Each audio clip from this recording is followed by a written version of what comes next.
Hello everyone and welcome to Prestige Encounters, the Dungeons and Dragons campaign brought to you by Lich Souls Gaming. I am your Dungeon Master Michael and we have an exciting session in store for you tonight, but first we have a few announcements to get through. First and foremost, a lot of the music you'll be hearing tonight is brought to you by Midnight Syndicate. Midnight Syndicate is a music production group creating goth, horror, and fantasy RPG music that you'll be using at your tables at home. For more information, go to midnightsyndicate.com or use the command !midnight in our Twitch chat for a clickable link. You can watch their music videos on YouTube, listen to their music on Spotify, or even ask your Amazon Alexa device to play Midnight Syndicate right now. We have artwork. Artwork for our characters is all made by Jeremiah. Jeremiah is our resident artist here in the campaign. His health bar is there flashing red as he got really hurt in the last session. And you know, you can commission him for him to make artwork of your character as well. Commissioning means you pay the artist money that they ask for their artwork to be done. So they deserve it. Excellent art. And it's great art. Great price. Lich Souls Gaming and Jeremiah, more importantly. So join our Discord at lichsouls.com/discord to be able to message him, because if you have a mutual server with him, you can message him. It's Slime Rise, Jeremiah, parentheses Rosad. It's great. And yeah, it's almost spooky season. Everybody, fall's happening just a few days away. So that's really exciting. A reminder, an announcement that we want to have a session 3 weeks from today, as some of us will be out of town. So we want to have a session on October, I believe that is the 7th. Where you going? It's October the 8th. So October the 8th, we will be not having a session. Nailed it. So because some of us are going to New York Comic Con, so hooray! Yeah, we're not guests, we're not featured guests, we're just going, we're customers. But if you are going to Comic Con and you want to see him, he'll be there. And, yay! Great, it's fantastic. You know, and it's only New York City. I'm sure you can find 2 people in New York City. okay, Yeah. keep looking.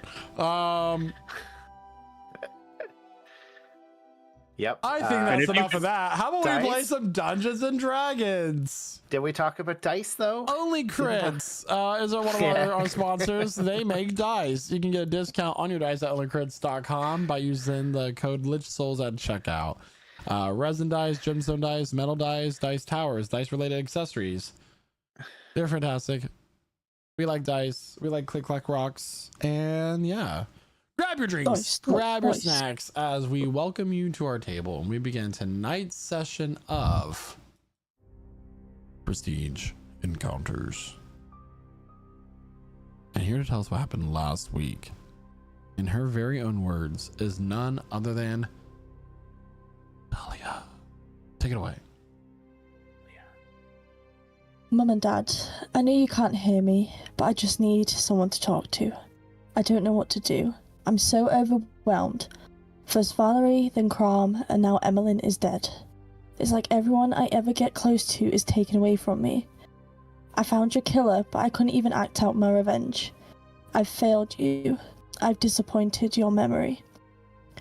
Your killer and his friend disappeared before I could finish him off. Sanasha was lost in the water, and we were struggling killing a Hydra.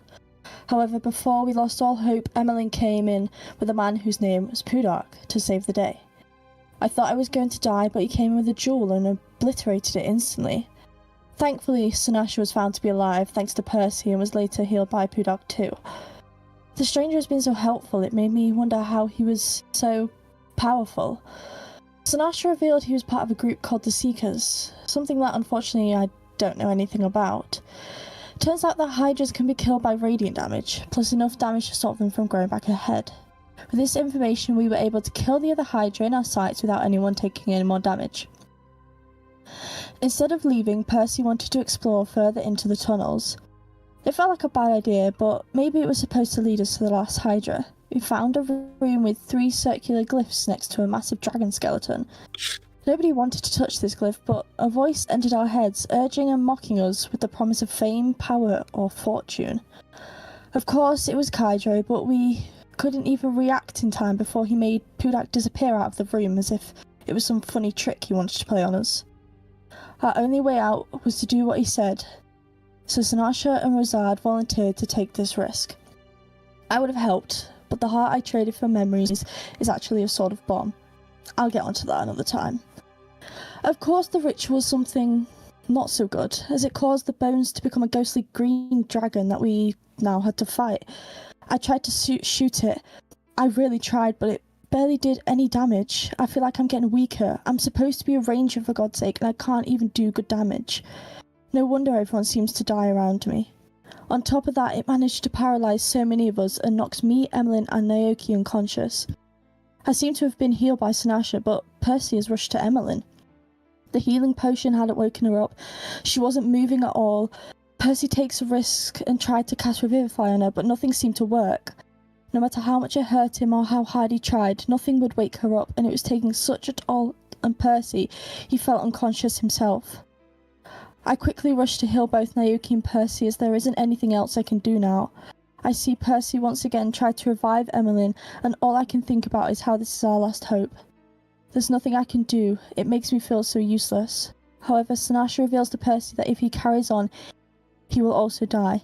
We can't lose another member, so reluctantly, he decides to stop. She was gone, and in that moment I realised there was nothing else we could do. Sanasha calls for Kydro, who tells us there is one person who can revive her, but he lives in the swamp near Therese, and for a price. The only thing he could offer us was gold or power, and we wanted power. I'm sorry, Emmeline, if you can hear. If only I hadn't gone down, if only I wasn't so weak, then maybe you wouldn't have died. I will get stronger and get revenge on everyone who's ever wronged me and my friends. I will do anything. That is my goal. Thank you so much, Talia. And at the end of the last session, Kydro had struck his heel from a high kick down to the ground of the cave floor. It begins to shake and crumble around you as you grab Emmeline's body and vacate the cave as he begins to collapse it down around so these cult-like people may not return. I think we actually shoved her body into the bag of holding. Just Sure. to make it worse. Yeah, she was in the bag of holding. So her body's in the bag of holding, and as the rocks crumble and dust begins to push out from the cave mouth, you all collectively exit.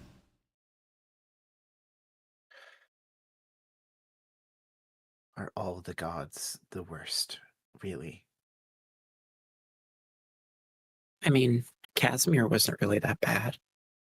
He was kind of vague.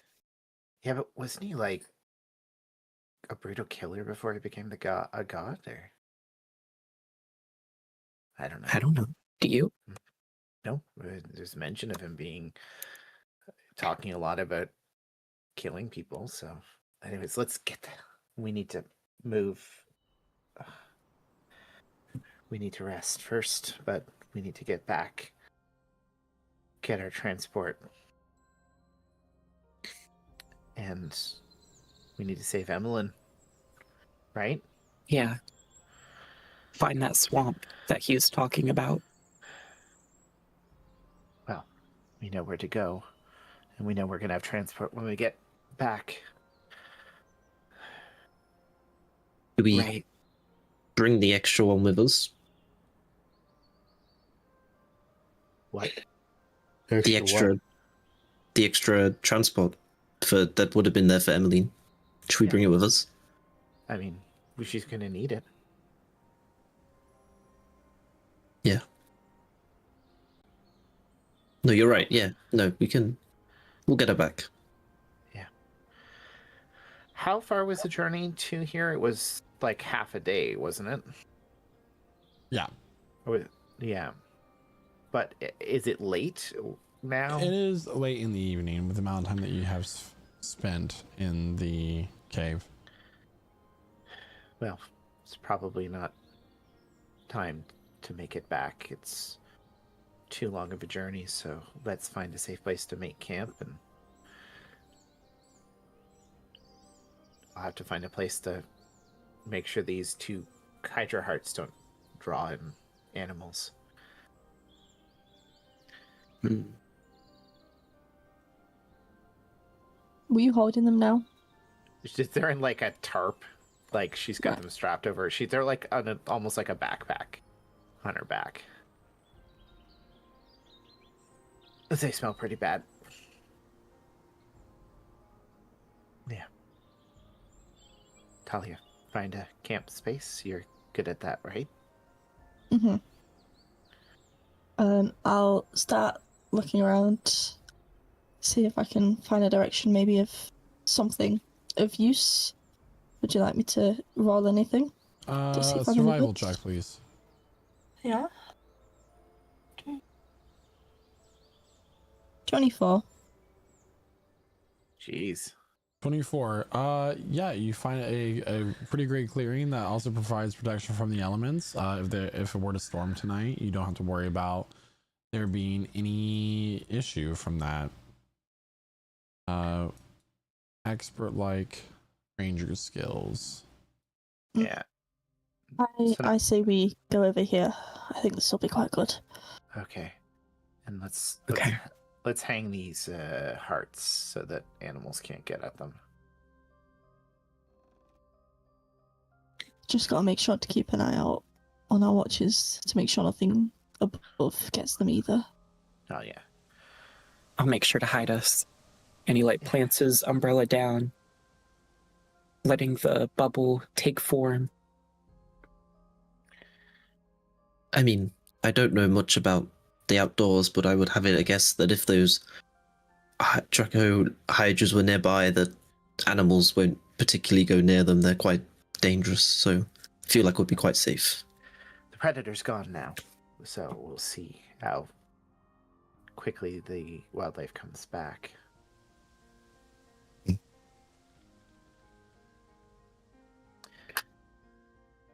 Still, better be prepared. Rotting meat attracts all kinds of things. So you set up camp as night begins to fall. Who's taking first watch? I'll take first. Alright. I'll go. Oh. You could do 3. I mean, So Percy and who? Razad? Okay. Who's taking second watch? I'll do second then. I can. Talia and Naoki. Can I also? Yeah, well, I'll be up anyway. It's fine. And then Renatus and Sanasha. Rosad and okay, yeah, whatever. I forget the orders there. It's Percy Who's and on what Razad watch? first. Okay, cool. Who's on first? You see Percy just kind of slump down near the back of this, like, of the camp. Kind of, he takes his bandana off and ties it around where he's lost his hand. Kind of like to try and hide it, I guess.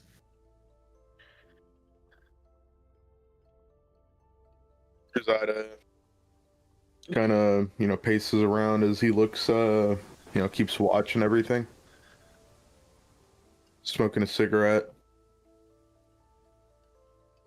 I reckon with this money we're gonna get, we could get you a new hand. I mean, what am I without my hands? I can't do my tricks. I can't wield my knives. I need that hand. Yeah, it's pretty shitty situation you're in.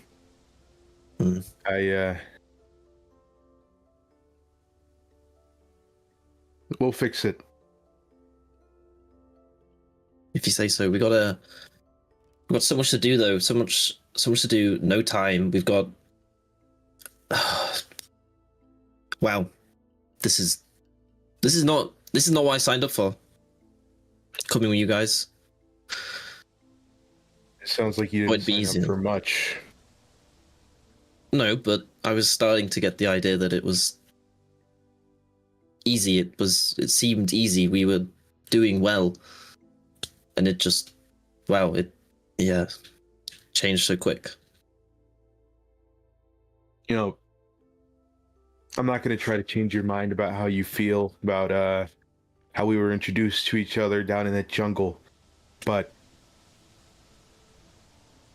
you might have sort of an idea why I react like how I do.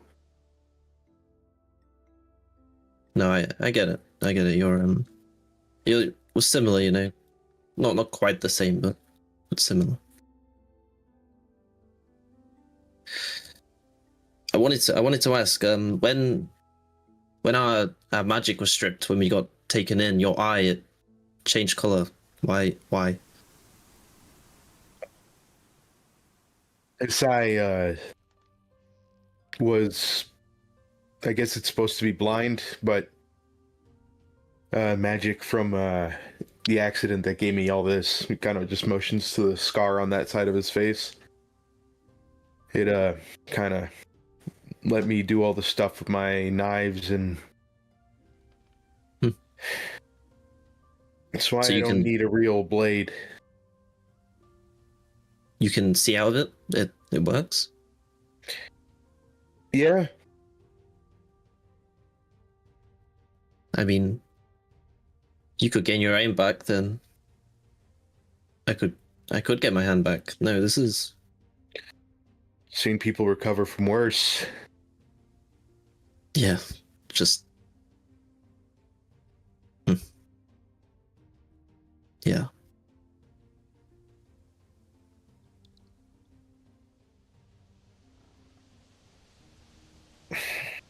The night goes on, and soon it's time to wake Talia and Naoki. Naoki, you're my best friend. You're my closest I've ever been to with anyone. I need you to promise me that you're going to try your very best to not die. I can't lose someone else. Like, please. We have to do this. We have to also bring Emmeline back. I know. We can't lose another. We just can't. I'm so sick of it. At least her soul is somewhere. At least we can attempt to bring her back. Like, we've lost Cram and Valerie, I think, for good, but I think at least with Emmeline we can try. Right. We gotta find that person in that swamp and be able to, I don't know, whatever they want, I'll give it. I really want her back. We can't lose them both. We can't. I can't. I feel like I've lost so many people, and it hurts. I just can't believe they're all gone. I know.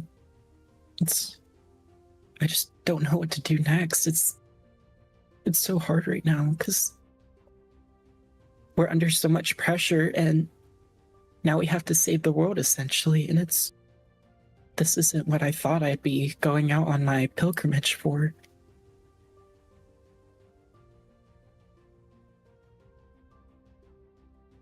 It's at this time that the change in sunlight and the air starts to cool, and a thick spiraling mist begins to roll throughout the forest, hanging low, obscuring vision more than 10-20 feet ahead.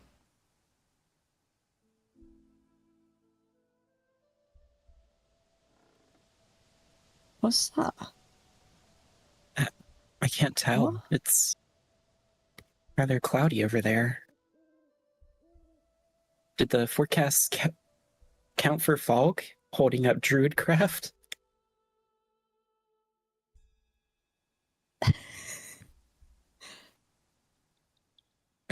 Are we safe in this bubble thing, or? They can't see us essentially, but they can walk Right. through it, but it just looks like everything else, and then in the general area.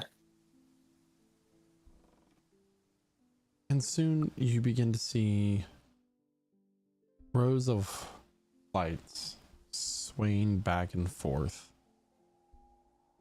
And as these forms grow closer, but not in your direction, you see two lines of forms of people holding lanterns out as they begin to proceed through this forest. They don't look in your direction. They seem to have empty expressions upon their faces. And as you observe this procession of these people holding the lanterns, you notice their bodies almost seem to blend in with the mist as it goes further down to the ground.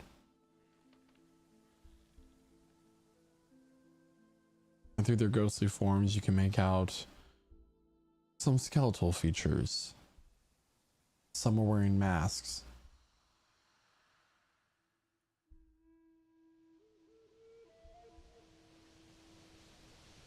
Are those ghosts?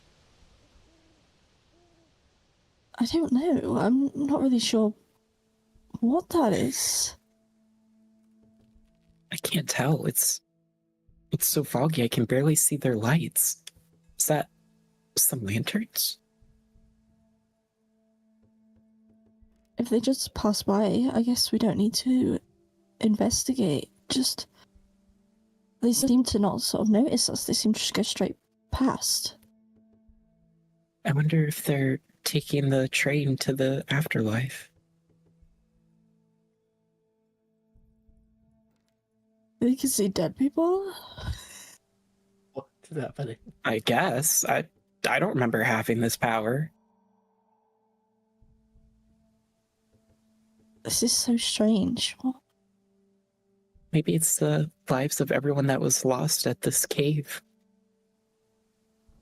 Trapped. As they begin to go beyond your vision, you notice that there's a little bit of movement above you, Talia. As you look up, sitting on a limb overhanging your encampment is a girl. Porcelain white skin and this long white and black gown, almost as like a Southern Belle type style, debutante ball. She wears a wide brimmed hat and she looks down at you. And she dissipates into mist, and the procession moves on, fading from your view. And it's time to wake up Renatus and Sanasha. I've already been awake. Okay. Have you been staying there the whole Start time? you tonight. Bro just saw all of that. Who Yeah, wakes, who wakes, just who wakes sitting there. Sanasha up, by the way? Who tries to wake Sanasha? I'll wake her up. Yeah. When you wake her up, she's like gasping for air for a moment, like somebody who's been almost drowning or suffocating. Are you okay? Yeah, I'm fine. Breathe. Something wrong? Breathe. Yeah. You weren't breathing. It looked like you were being almost drowned, gasping for air. No, just a bad dream. It's okay. Okay. It happens. Well, I think. your turn. Oh yeah, watch right. She goes and sits down next to Renatus. Feeling chatty tonight, Big Gray? Not particularly. That just a permanent condition, or do you need like therapy?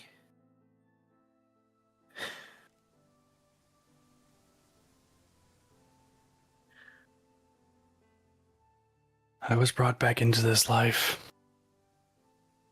with one goal in mind.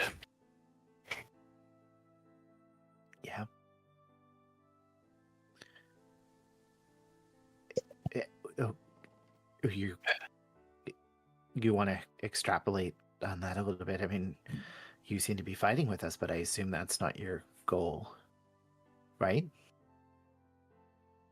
My goal is simply to serve my goddesses and help lost souls to pass on. Okay. Can I be blunt for a second? I suppose. Fuck that. I mean, you cannot just be duty, right? You've got to be more than just the responsibility you were brought back to be. They wouldn't have brought you back to life to shepherd people onto the into the next life. They could have a lot more useful servants for that. They must have put you here for more, right? You're not here to do a job. You're here to live again. Perhaps. I mean, after all, look at what we've gotten into. Yeah. I mean, They never did truly tell me what they meant oh, when they brought me back. they're gods. What do you expect? I mean, we just met Kydro and he was a piece of shit. And he got another one of your friends. I assume you would consider these people your friends, right? I'm not. Will you tolerate? I guess that's the way of putting it.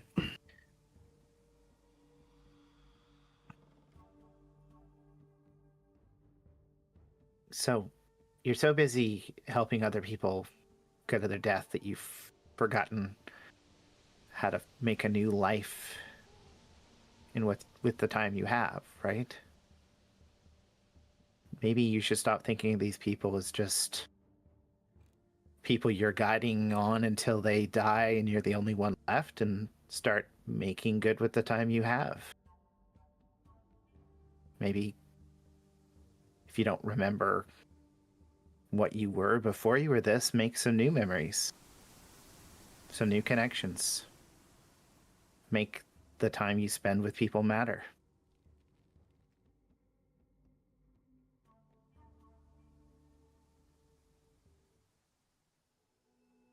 Let us get through this journey. Yeah. And I guess we'll see what happens. Yeah. Let's see. Because I'm definitely going to make it. So I'm going to be a hero. It's okay. Everything's great.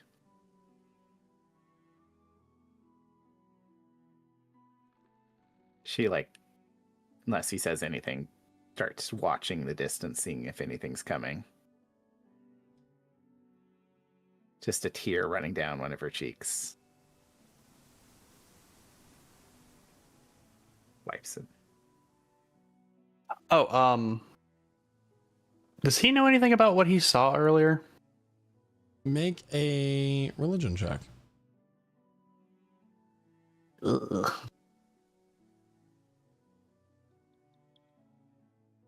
Nope. I don't know shit. No. That was something you have not witnessed before. All right.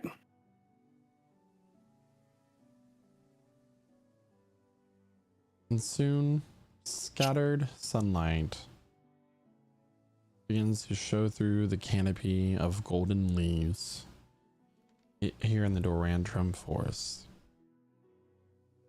as morning has arrived.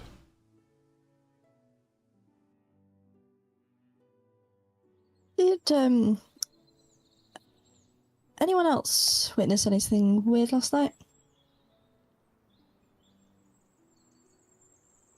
Anyone?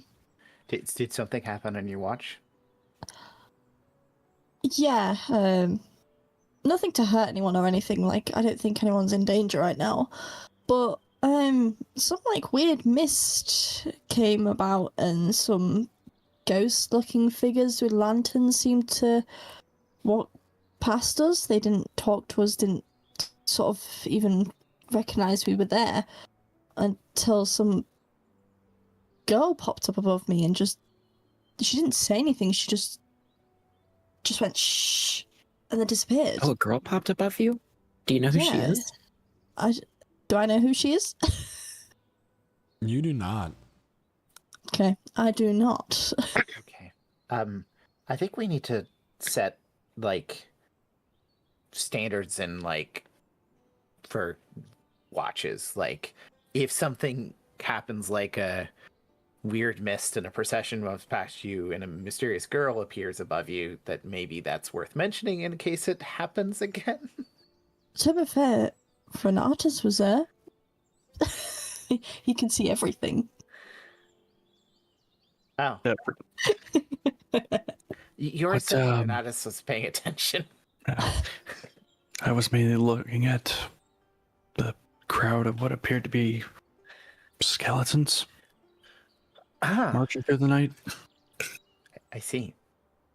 Nothing unusual or suspicious about a procession of skeletons marching through the mist at night. That's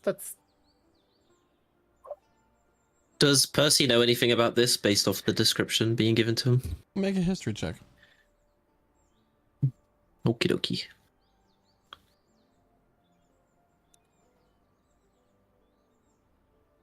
Seven. Yeesh.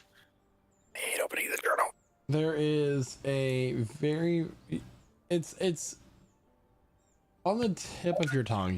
You're obscurely remembering something significant that your friends witnessed, but you can't, no matter how long you think of it, you just can't quite hit the nail on the head.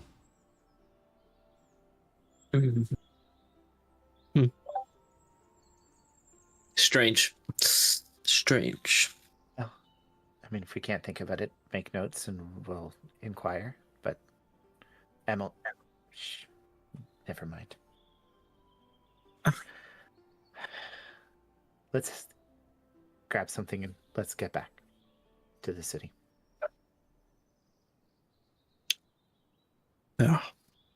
Just grabs a ration and starts chewing on it.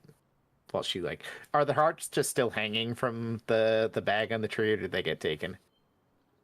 They're still hanging on the tree. Okay. They smell worse. They don't smell better. Okay. Percy, Yum. I will say that as you begin to roll up your bed pack, you look next to your bed. There is a flower that seems to have grown and bloom overnight. It has a central green stem that splits into two, and as it splits off, it spirals inward like ram's horns, with white blossoms along the spiraling part of the stem.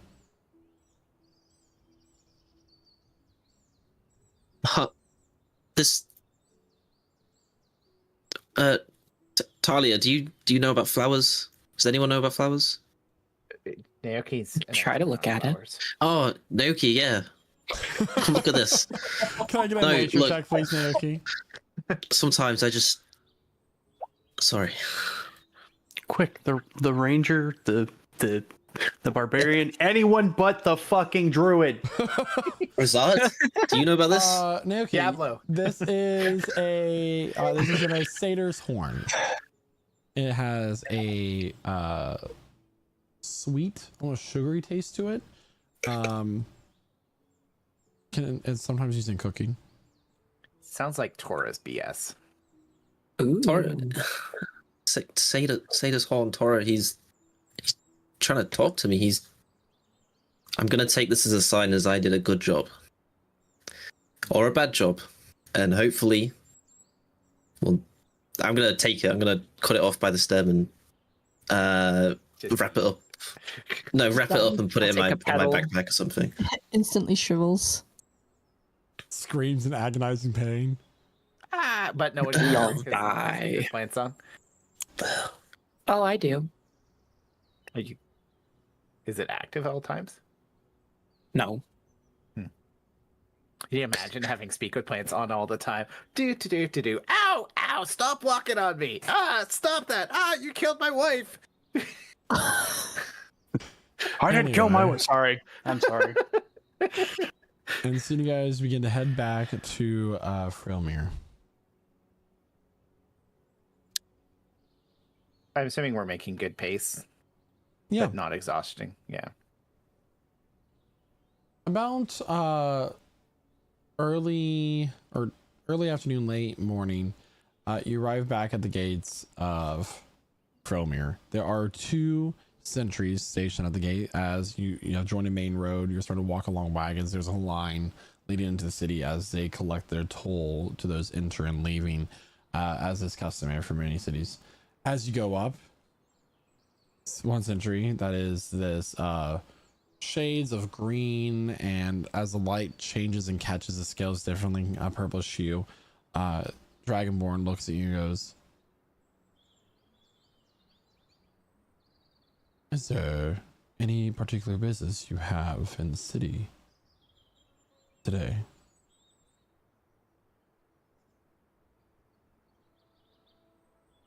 Yeah. And that would be We behind you. had There's a a collection of kobolds. Hurry up! There's a line. We were dispatched by the dragoons to kill some monstrosities in a nearby cavern, and we've here to report our completion of the job, as well as deliver some trophies of the kills. Very and she well. like wafts the bag towards them and kind of pops it open and just shows the like 2 massive. He takes a Right. handkerchief out and just like sticks it up to his face. Very well. That will be 5 copper for entry to the city each. Oh, okay. Huh. Sure. Yeah. All right. So you all can deduct 5 copper from your inventories. Oh god, all I have is gold. Oh, 5 copper. Here's $100 bill. Yeah. Dick. Silver. Sorry. have Excuse me. any Where's my change? where's my change? Where's my change, bro? Do you have change? About 20 minutes later, She just I gives don't them think he gold. does. Everyone just you're she gives them allowed- gold to pay for everybody. Everyone put the copper back. She'll just pay for it herself. Very well. Okay. About 10 minutes later, the party enters into Frillmere, and you quickly make your way to the captain's quarters. Captain, anybody remember his name? I have it right here. Is that Andrade?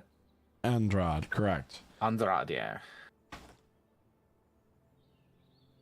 I Who see flies that a you delightful are back, Dragonelle and Sally. as the captain looks up from his paperwork as you enter into the room, but you do not have my community service members with you. Did they perish while you were? Oh no! the cave. Oh no!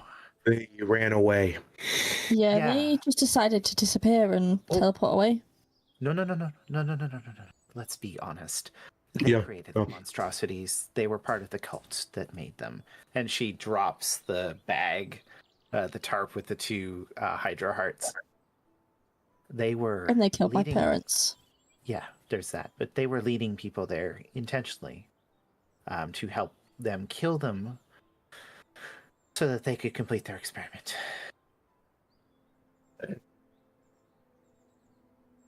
I see. Well, Yeah, the big dragonborn must have done a good job at hiding his little necklace to Hydro when you guys took him into process. he did not have such a thing on him when we first brought him in. He got the same treatment that all of you did. Mm-hmm.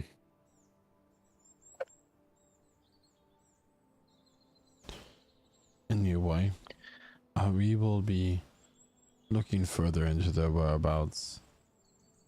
But I see that there's one less of you. Oh, No, she's still technically with us, just In a not bag. alive. Yeah, she died. We're looking to actually have a detour as part of our transportation. I see. Well, he will write on a piece of paper, and as he throws it up, it quickly folds into that of a butterfly and flutters out of the room for a second. A few moments later, two more sentries walk in, a lizard folk and this small frog man. Some of you may know it as a grung. Hmm. See that Just- they need, what is the amount? 7 dragonelles as promised. So take them to the aviary where we keep all of them. Hmm. Also, make sure they receive their cash reward as well, with the added expense for their friend's death, as our apologies. I would just like to say that while there was reported 3, we did an extensive search and only managed to find 2, so there could still be one out there. I don't want to. What the brothers were saying was that they were growing them to graft the parts to turn themselves into dragons, much like their god Kydro. So my suspicion is that the third one was added as a threat because there doesn't seem to be evidence. And we did bring evidence that we did kill, though if you have no use for the hearts, I would recommend destroying them because it seemed to be what they desired more than anything was the dragon, the Hydra. Dragon, I don't know what they're called, sorry, I forget, but the dragon Hydra's hearts. Hydras. Draco Hydras, yes. Also, the cavern itself has been destroyed.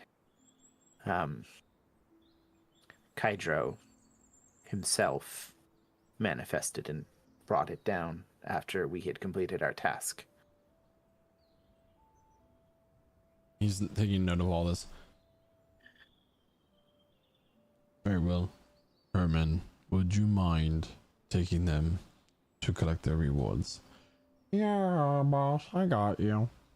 As this small blue and black grung looks at you.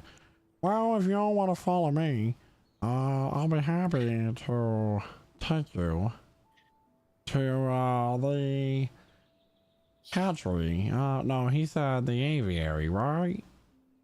Yes, we're going to the aviary for the dragonelles, yes. Yeah, let's go ahead and do that. And collect the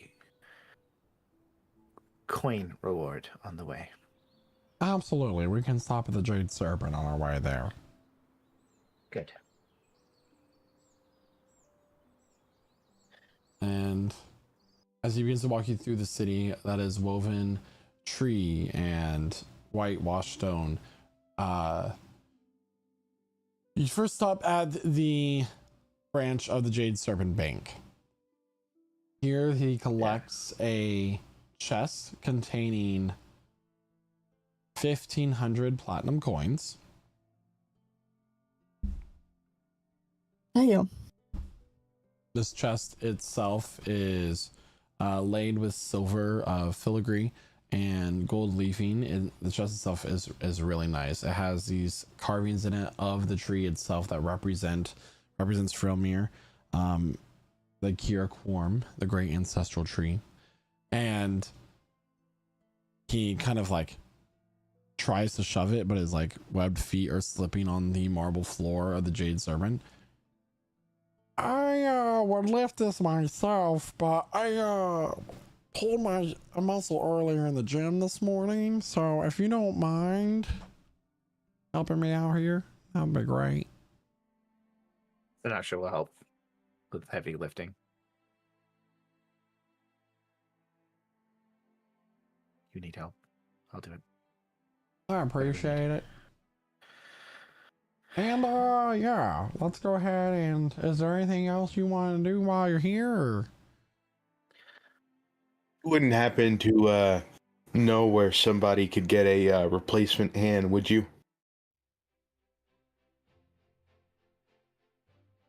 It doesn't have to work.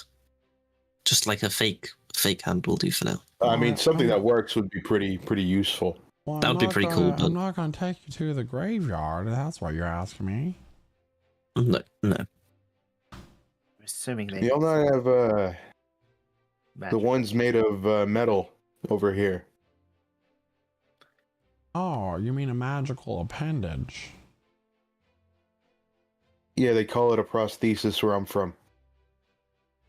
I don't know of any businesses like that here in Filmir, but I know that Kiradel has some wonderful magical enchanters and craftspeople. Its main trade is finished goods and gems and such. The city sits on top of a massive gem deposit and mines in the surrounding mountainous valley. Suppose we'll look into it when we get there then.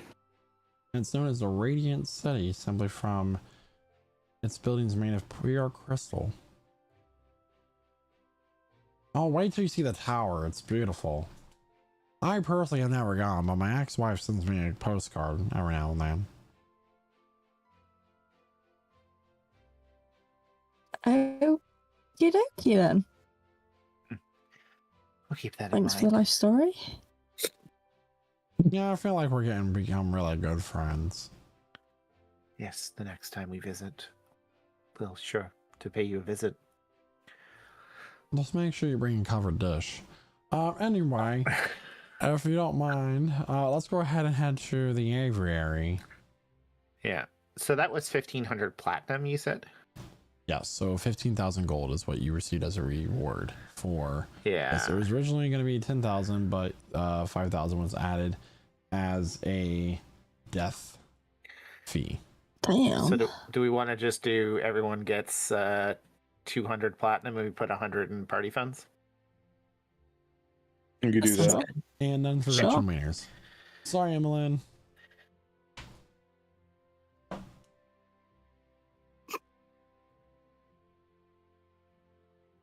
So we head off to the aviary, 200. so. It begins to take you towards the direction of the Kirakwal, the Kirakor, I'm sorry. And it's a steep path upwards that begins to spiral around one of these smaller, in comparison, trees to the great ancestral tree. And you realize that this is actually a tree that has been grown around a white tower. There are a number of these small dragon-like creatures flying in and out of the building.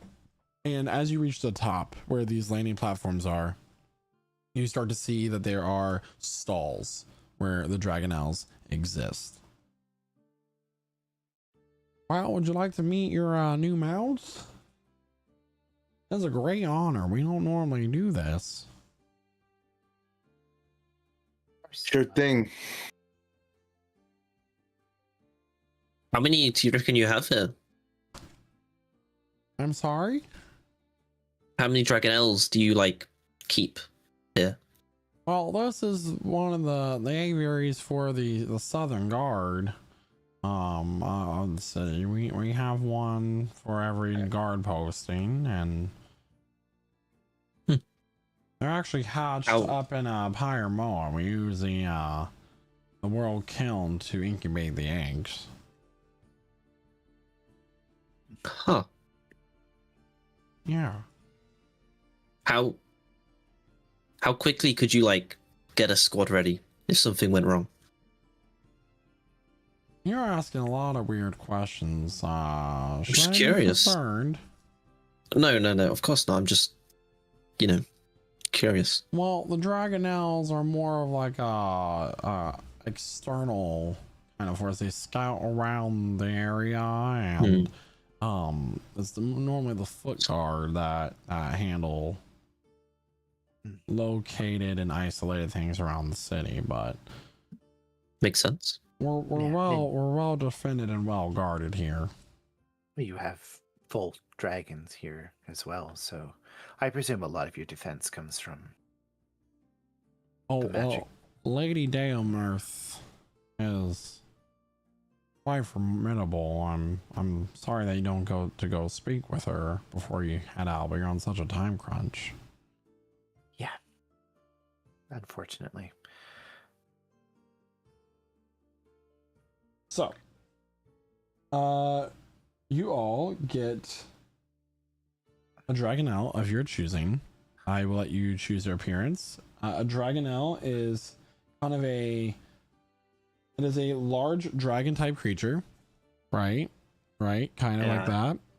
Yeah. And they are very distantly related to chromatic gem and metallic dragons.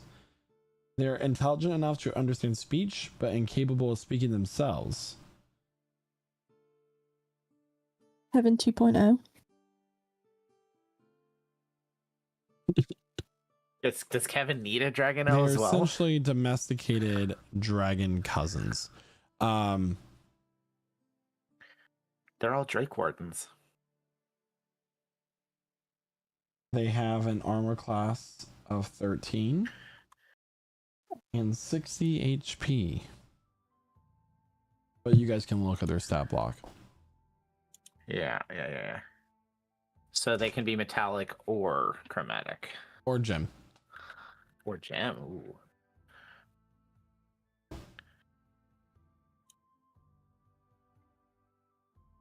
That's fancy. We don't supply saddles for them. So you'll have to, whatever outfitting you want for your dragonelles, you'll have to purchase in the store down below, the leatherworking shop. Okay. Well, thankfully we have some spare funds. Good. I do appreciate y'all going and fighting those Draco Hydras. I didn't want to do it. I was quite scared. Yeah. Well, it turned out it was a bit of a trap, so. Well, until next time. Of course. It was a pleasure to meet ya. Good to meet you. Thank you. How we meet again? Sorry. And he the pitter patter of his webbed feet on the stone tower floor, he descends down, and there goes Herman, the Grung Guard. We will never forget his name or his presence. What was his name?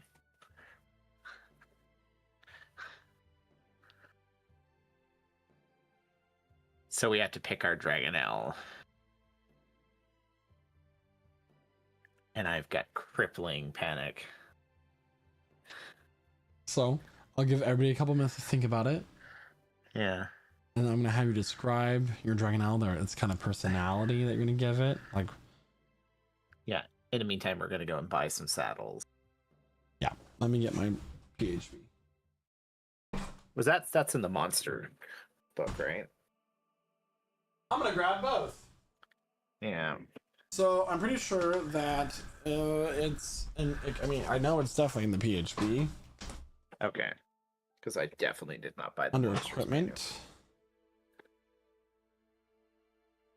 because we like physical books here at Prestige Encounters, everybody. All right, so equipment, mounts of vehicles, 229.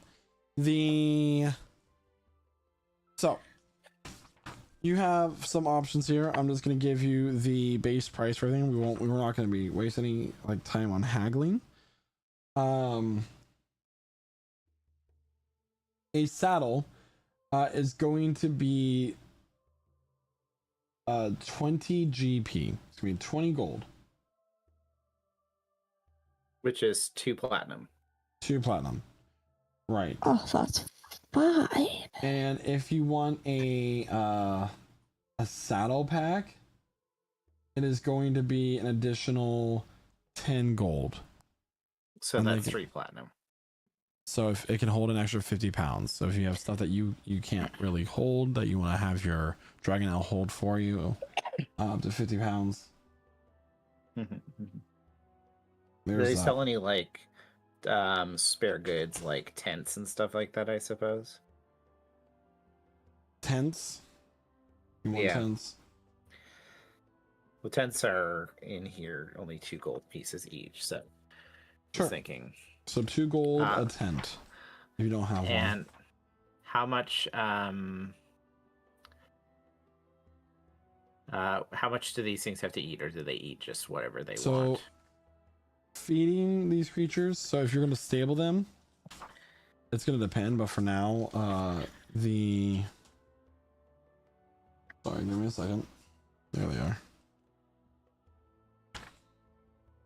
So the feed per day is 5 copper.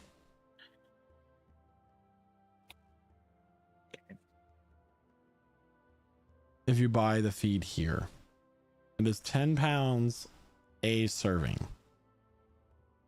Good lord. But they can hunt for their food as well, right? They can, yeah. Because how much does the saddlebag fit? Like, you said like another 50 pounds? Mm-hmm. So that would be like 5 days. 5 days. For one saddlebag. And then there's also stabling per day or per night per dragon owl. Yeah, well, we'll worry about stabling when we get to the places we need to stable them. You said 10 pounds per serving. Yeah. Right? Yeah. How many times a day? 1. It's just like rations. You only need one ration a day. Yeah. Never mind. As far as game rules go. How much copper is there in a gold? That's like 100. 1 copper. Yeah. 110, 1. Yeah, so now she just puts down a gold because I don't want to do math to buy enough for everyone, I guess. Would that be enough? So for feed, Yeah.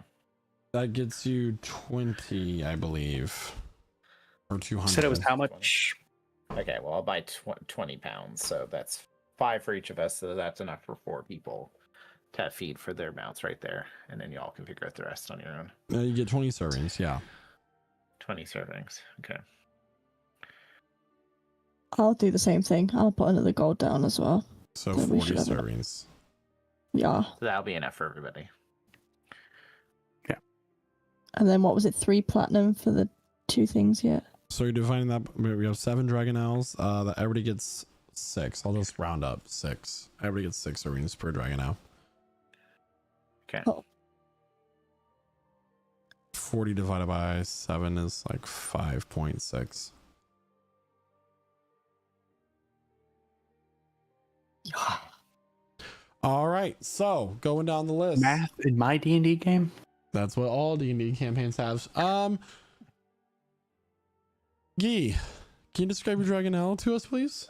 I wish I could. Actually, she picks a bronze dragon owl. So it's got kind of a harder shell than some of the other dragon owls. It seems tough, fierce, kind of snaps at a couple of the chromatic dragon owls. It seems a little bit wild, but she seems to enjoy its presence. And she's going to call him Snippy because she saw him take a snip at one of the other. Snippy the Mount. Love Snippy that. the Mount. Yeah. Naoki. My Dragonelle is going to be a mossy green chromatic dragon that has a nice shiny coat. It's very kind of gentle. It's almost a little skittish, but it warms up to me very quickly. Okay, and what do you name it? Fern. Oh, I love that. Razad. Razad chooses a gemstone dragonelle that looks mostly black, but it has streaks of green going through it. Seems to respond well to it. Like they both understand they're just doing business. And he will call it Dart. Dart, Fern, and Snippy. Percy. Percy sits back for a while everyone else seems to go get theirs and finds one that seems to be like cowering in the corner a little bit, like it's being bullied. You know, it's got like some scratches where it's been tuffled. It's nice and blue. It looks really thin and agile. And he comes up to it and he's like, there, Lucky. You'll be safe in my hands. And he'll start like petting it and looking after it and make sure it's all right and lead it. And he'll take a blue one and name it Lucky. Is it blue chromatic or blue sapphire? Blue chromatic. All right. Talia.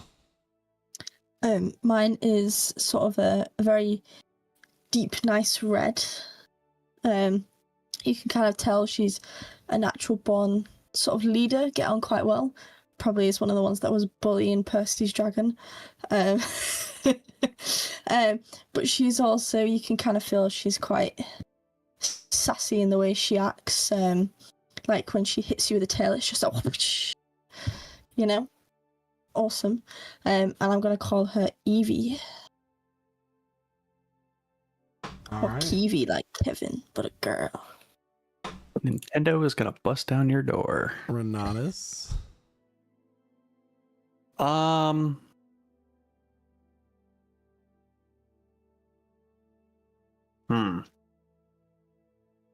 not gonna lie. Dragon types are not my strong suit, so I just now found a list of all the different types of dragons. Taking too long, you don't get one anymore. Oh well. Run away. Yep. Yeah, that makes sense. Should be a good one. Ooh. Okay. Renatus notices one that's kind of like away from the others. Doesn't seem to like, be what you consider a normal dragon, like almost like the other ones are avoiding him. And he's gonna go and look at this little topaz dragon here. And what do you name As it? if it's what do I name it? Silence. Dee Dee. No. Dee Dee Food. Callback. Anyway. We can call her 2D. D squared. What? Let me think.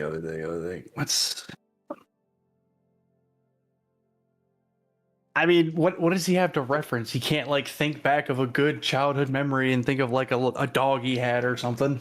Yellow. Well, because you can't decide your Dragon Elf's now named the dodge action. No. I'm not gonna lie, I only caught half of that. What? Because you can't decide your Dragon Elf's now named the dodge action. Dodge. Just call it Dodge. There you go. Boom. Not terrible. Yeah. Dodge is actually a pretty good Dragon Elf name. Yeah, you know what?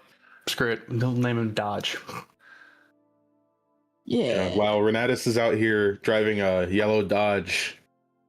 It's a Rumblebee! Sorry. Anyway. Lastly, there is one that has slightly darker scales, and it's in its own quarantined almost stall.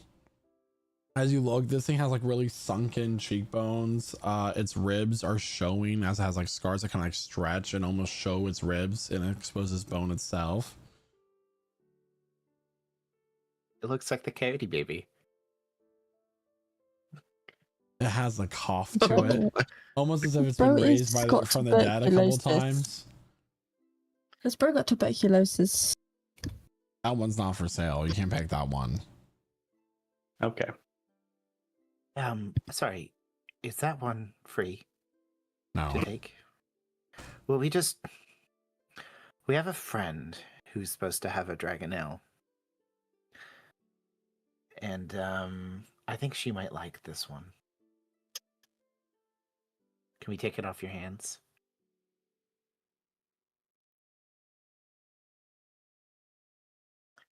And then you recall the words of Emmeline, and she spoke Yeah. to you earlier on what kind of Dragonelle she would have wanted. She wanted a purple one.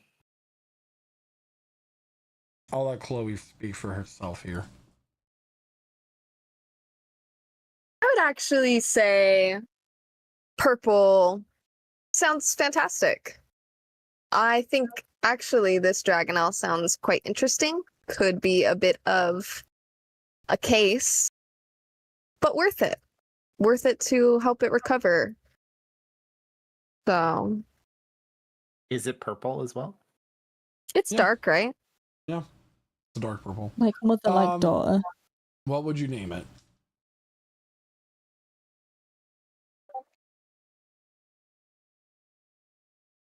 But I need the dinosaur. Necropsy. Necro for short. Necro. Oh, Yeah, necropsy. All right, love that. Think you might want to choose a different, shorter name. Necro. Nope, nope. You don't like Necro? Yep. Good night, everyone. I think she likes Necro quite a lot. I mean, they sit together, they talk together, they take a bath together. I mean, bruh.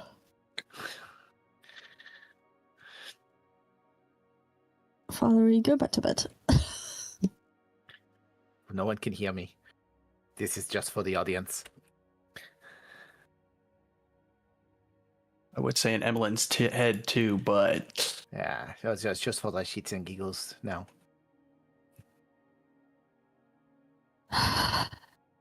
And soon enough, you guys mount your new companions.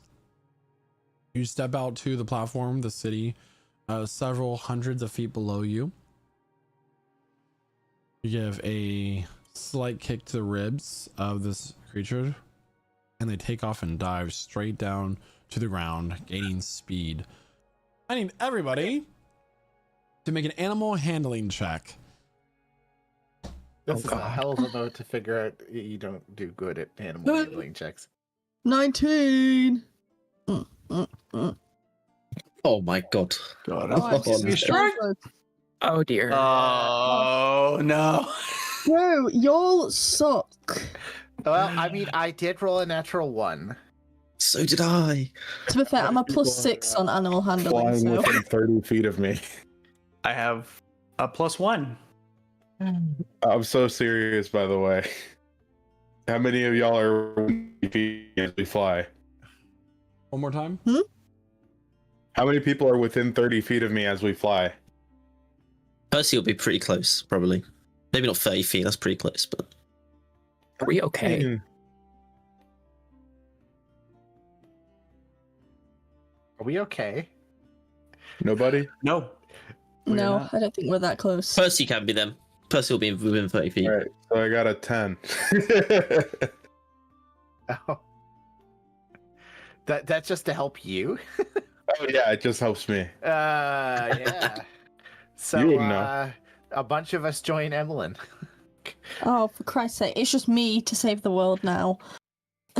So, The Veiled Vanguard. as you all are begin now to just a leave from bunch this of states. platform, this is all new to most of you, except for Talia, who is a Drake Warden by right. She is familiar with these creatures. She is a natural born handler, one would say. Some of you are not as fortunate. You start to dive bomb and spiral and start to do barrels when you're not intending to do any. All of these twists and turns throughout the air as you get a handle on this creature. I need, who, by show of hands, who got a natural 1? Can you two go You'll ahead suck. and roll a D100 for me, please? Oh. You'll GM or suck. public? God. You want it public or GM? It can be public. 44 for me and a 12 for. I got a 12. Percy. Yeah. As you're being tossed and turned and spiraled around, that is how much gold flies out of your pockets as it comes flying out of your pocket like a roller coaster, and you did not secure your cell phone. Oh my god. We're making it rain. Crowds begin to clamor down on the streets as gold Yeah. begins to fall from the literal sky. Everybody else, one- Except for Naoki, I'll allow a 10 to be the pass. You just don't do great at first. So you got a 10 as well. So Renatus, I need a D10 from you, and that's how much gold you lose. Oh, not so bad. So, does a wand of It's pretty fireballs bad. also fall out of her pocket for no reason? Why would you mention it? No, it's a Casimir joke. That's 9 gold from Renatus as this loose change is shaken free from your body. Damn, guys, y'all suck. Including one of those like ancient coins that we found in the underground. That was super valuable.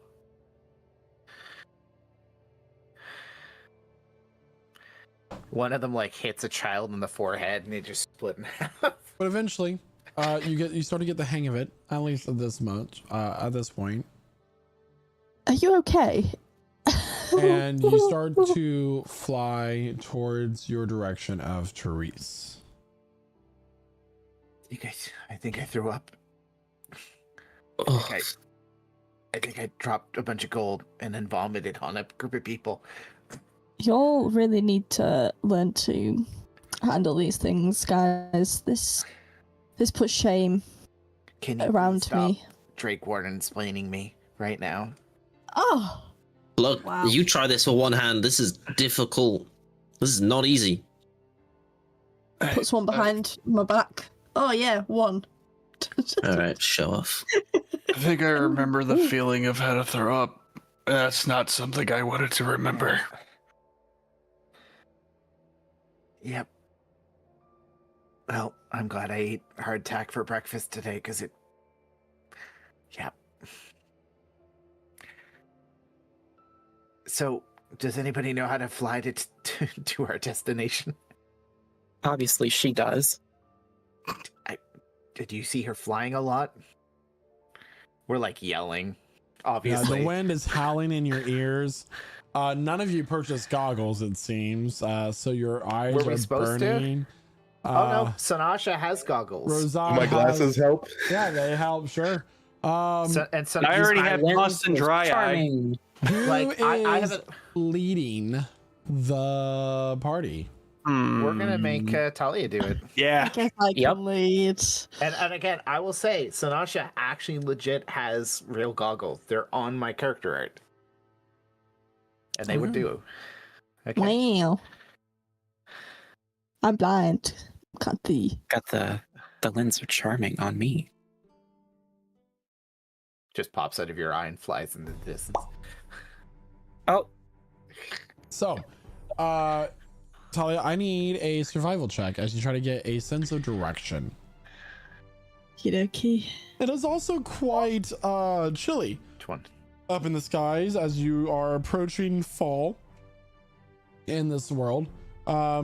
21 though, you have a sense of direction as to where you start to go as the rolling Durantrum forest is scattered out about you. Up in the distance, you can see the mountainous range with steam and smoke rising from what is the world kiln, this massive, several weeks wide journey worth of distance volcano that is a hole in the earth. It is like the beating heart of the Terranium system. So yeah, as explained. And you start to head towards this very large lake to your west, which you recognize feeds the Gargarum River. We go west, guys. Let's follow Using me. hand Just signals follow only, me. Talia starts to direct the party to follow her. He does it with both hands and falls to her death. West is left, so to the left, to the left. might use Druidcraft I think. I don't know. to predict the weather. Yeah, go ahead. He like pops out Druidcraft. What does it say? Weatherman, weather boy. Wow. It Disrespect. is going to be sunny for the rest of the day. Expect clear skies and low humidity. Temperature is going to be the mid 80s on the surface level, but up in the sky where the air is thin, expected to be a little chilly with lows of 40 degrees. And back to you, Bashaba. We use the metric system in Dorganol. Can you please? Yeah, what's that in explain British? Yeah. So it's going to be a roughly 15 degrees Celsius about where you're flying right now. It's like 10 to 15 degrees Celsius. Like 21, 22 is what's like around 70 degrees here, I think, in Fahrenheit. So. Ain't no god. So we just like fly in silence. I mean, it's hard to talk. Sinatra opens her mouth to say something and like a bug flies in her teeth. Yeah, so it's like 10 degrees Celsius, like I thought. Yeah, 10 to 15. It's kind of chilly up where you are, but down on the surface, it's like 20. Yeah. So you fly for about a full day. You were told it was a 2 to 3 days journey to Therese, and then from Therese it's about a day's journey. Okay. Seeing that you don't spend any extra time in Therese, like you will roughly have 4 days in Kirida at the end of this journey. We obviously don't push so hard that we get exhausted. That would be our one goal. Okay. You land at the lake, the Garum Lake on its coast. And this lake is quite large. It is about the same size as one of the Great Lakes would be. So it would take you about a half day just to fly across at the speed. Your Dragonels are a little tired. They're starting to pant. They immediately go over and start to drink water from the lake as you begin to set up camp. Okay. Now what? We rest, we make camp. I need to massage my inner thighs because they really hurt. Herzad is completely fine as he wears riding pants everywhere he goes. I think I lost a small fortune in the sky. As you are setting up camp, you notice that there is a light in the distance along the coastline. And you begin to, can I get a perception check from somebody with advantage?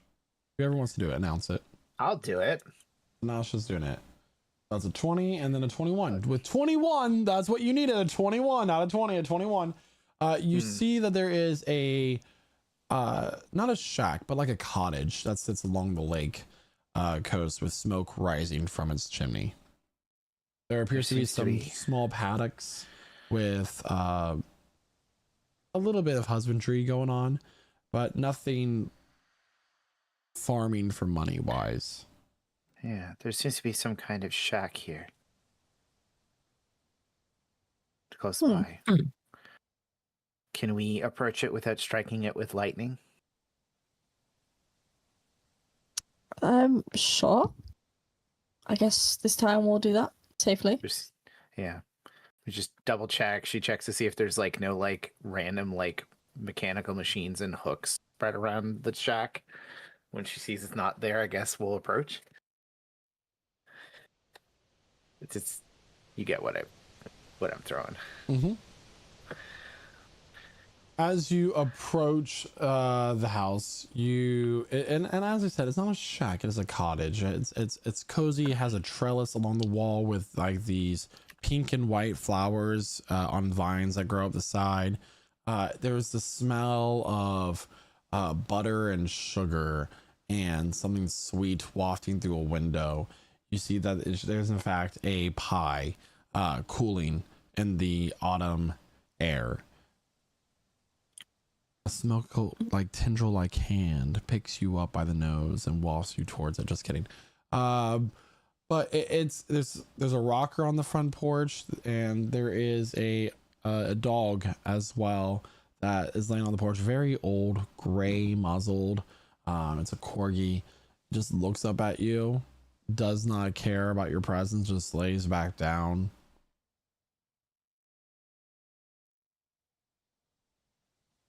Someone lives here. Yeah, well, then we'll say hello. She knocks on the front door. There was a latch in the door. It was a golden light from the campfire. The fire within spills out onto the porch, illuminating your faces. And what you see is an elven woman. She has smile lines along her eyes. They are this like emerald green color with a grayish blonde hair that's tied into a braid down her back. She wears a kind of flannel shirt with overalls on it. And she is currently taking off some oven mitts as she's like, hello, I'm sorry, can I help you? Oh, sorry. We were just flying towards Turius, and we stopped by the side of the lake, and we saw your house, and we figured it would be better to introduce ourselves than to make camp nearby and have a party of people just off in the distance. Does that make sense? Well, I appreciate it. I didn't realize that I had anybody land nearby. Would you?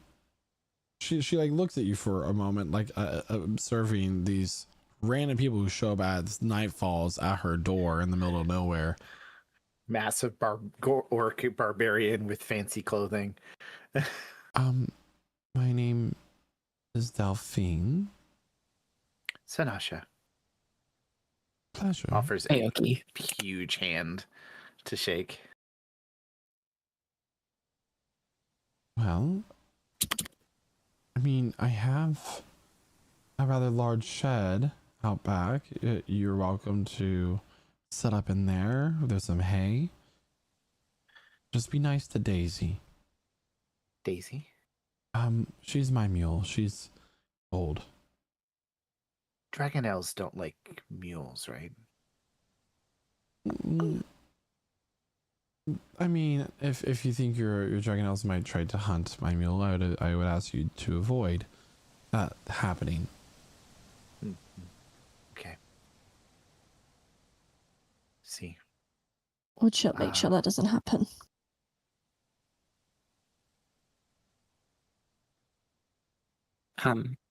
Is it true that you have the power to restore someone from the dead? I don't have that kind of power. I'm sorry, were you expecting someone else? Did we make a logical leap there, Naoki? Wait. No, the person we're looking for is in the swamp. Guess it doesn't hurt to ask.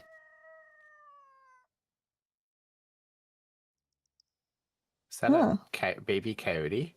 No, it's a chicken. I thought that was a chicken.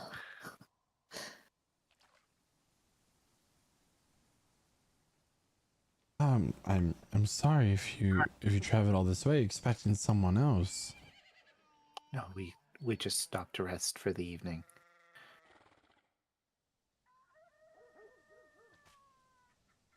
The pie smells lovely, by the way. Would you like some? I don't get to bake for people often. If you insist, I'd love some, actually.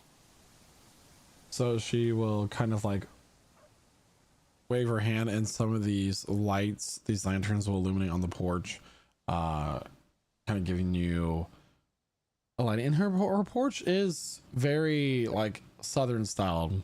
Rockers on the front, large enough to have people like kind of sit in a circle around it. And if you like, she'll serve up some pie. It is a wonderful like berry double crusted pie. She even has some freshly made on the farm ice cream that she serves with it. Ooh. So sorry. This is the second time we've come across a cottage in the middle of nowhere with somebody who can do magic. It's kind of fascinating. Can your cottage walk by any chance? No. And these are lanterns I bought in market. They're just witch lights. Okay, I just wasn't sure if you did magic to make I them. have some basic ability. It comes with my heritage, but I'm nothing exceptional. This pie is exceptional. It does taste pretty good. So, Can I? go ahead. Sorry, can I quickly cast detect poison and disease? Yeah, you can. Okay. Cool. I'm dead. So blah blah blah. For the duration, you sense poisons or venomous creatures and magical contagions within 30 feet of myself. Mm-hmm. And I sense the kind of poison creature or that word. Contagion. Contagion. That's the word. Thank you. Is it poisonous creatures, or can you detect it in food? It says any kind of poison, comma creatures, comma Okay. contagion. So any poisonous creatures, poisonous food, poisonous anything, yeah. This food is not poisonous. Though it is bad for you. It has a lot of carbs. It probably identifies carbs as poison. It has Or- gluten in Putting it. those negative Oh things. my god. This has Don't be gluten in making it. it That's negative. poison. It also has seed oils.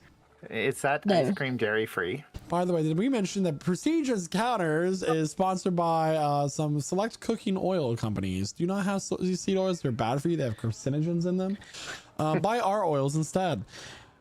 Anyway, Just let me eat my So- pie without thinking about the carbs. what brings you out to the lake? Oh, as you said, we were flying. We're heading towards Turius. We're looking for someone who can bring people back.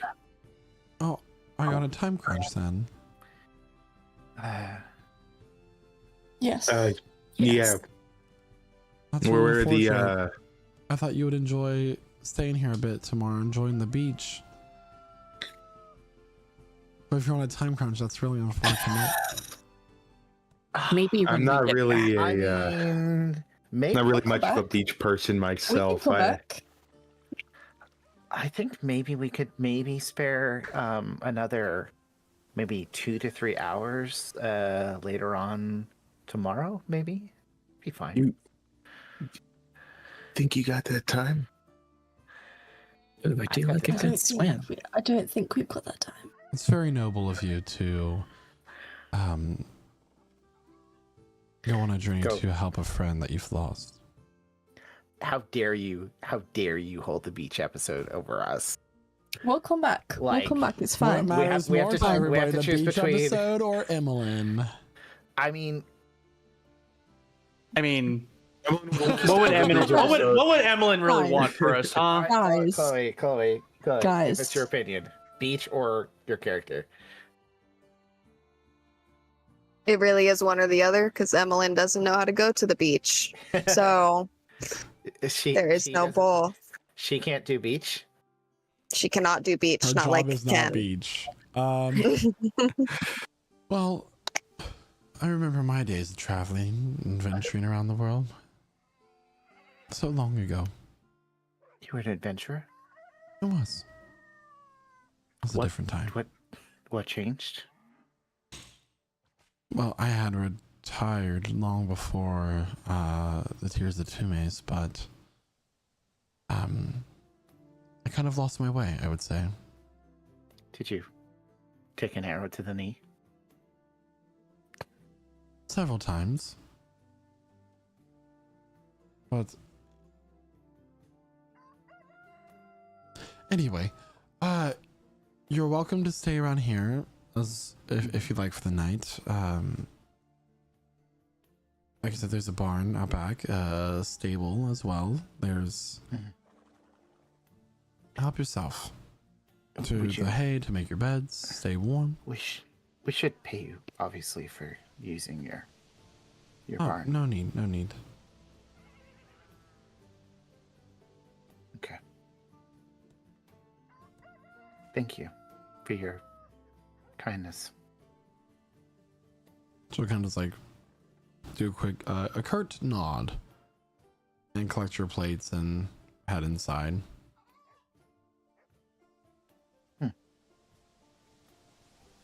Well, at least we've got somewhere to stay. Yeah. Let's Ooh. make Just sure gotta the make sure we Dragonelles Yeah. don't eat her, livestock, and we should still do watches because, as I've discovered, not everything is what it appears.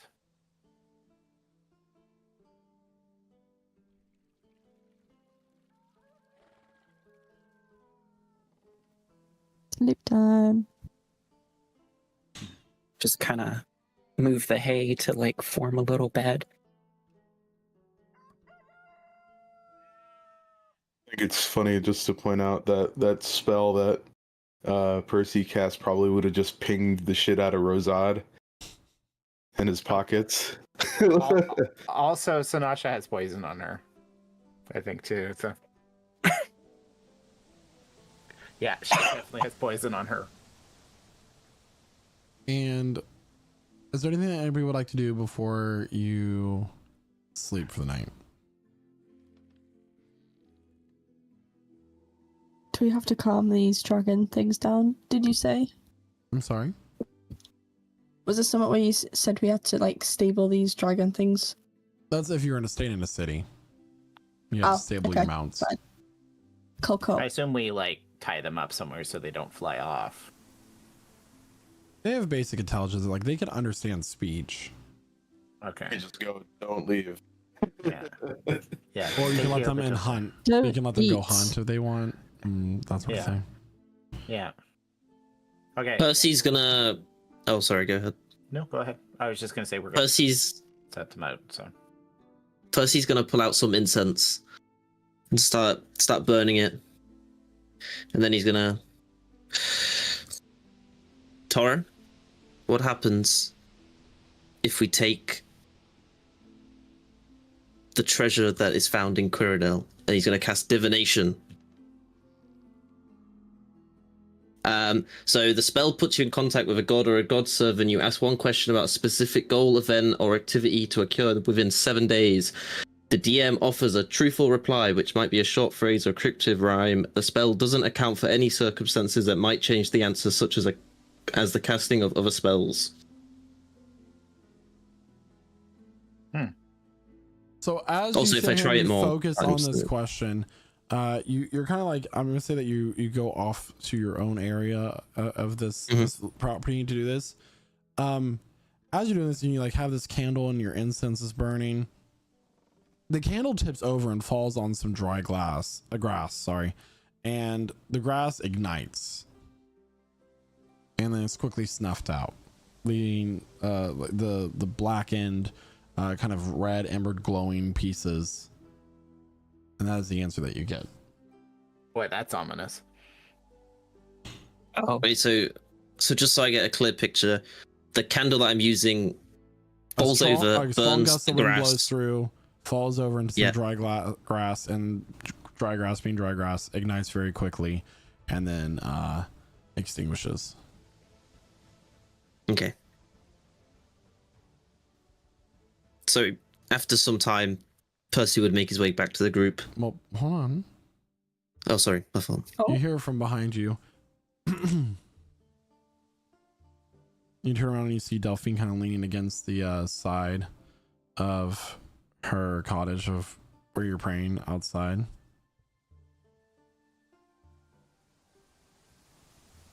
Good evening. Are you a follower of a deity? Yeah, I follow Tora. He guides me on what I should do. One of the new gods. Helps me. Yeah, well, it was less of a choice and more of a necessity, I feel. Do you have a moment? You're seem like you could help me with something in the kitchen. Sure. Yeah, I can help you. she'll lead you inside, and she'll hand you a bowl and a whisk. The bowl has this mixture of just like the egg whites, and she'll say, "Start mixing, please." Oh, I used to bake a lot. Not recently though. And as you're starting to whip this meringue for Delphine, you start looking around this cottage. It's very cozy. There's knitted blankets and other carvings of it. But the most notable thing that you see is actually above her fireplace, hanging on the chimney. It is a bronze round shield with a spear behind it, mounted on the wall. Do I Make a religion check. Okay, yeah. I'm not actually very good at these. That's a 6. That's 6. I'll give you advantage because you're a cleric. Thank you. That's a 9. Good enough. These are not only weapons of a once warrior of some type, they're also the symbol for Zazera, which is the a goddess of war.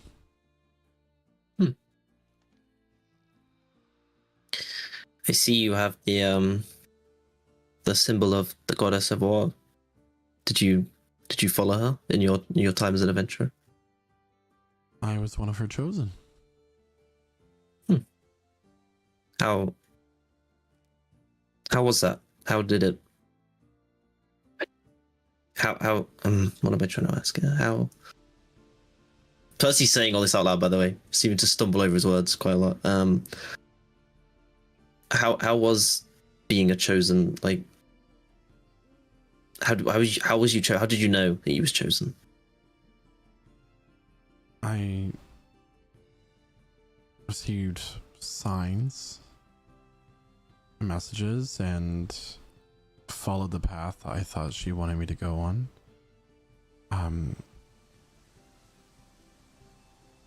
But like I said, I left that following. I came to my breaking point. I just couldn't do it anymore.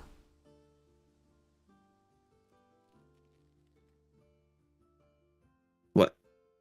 Do you mind if I ask why?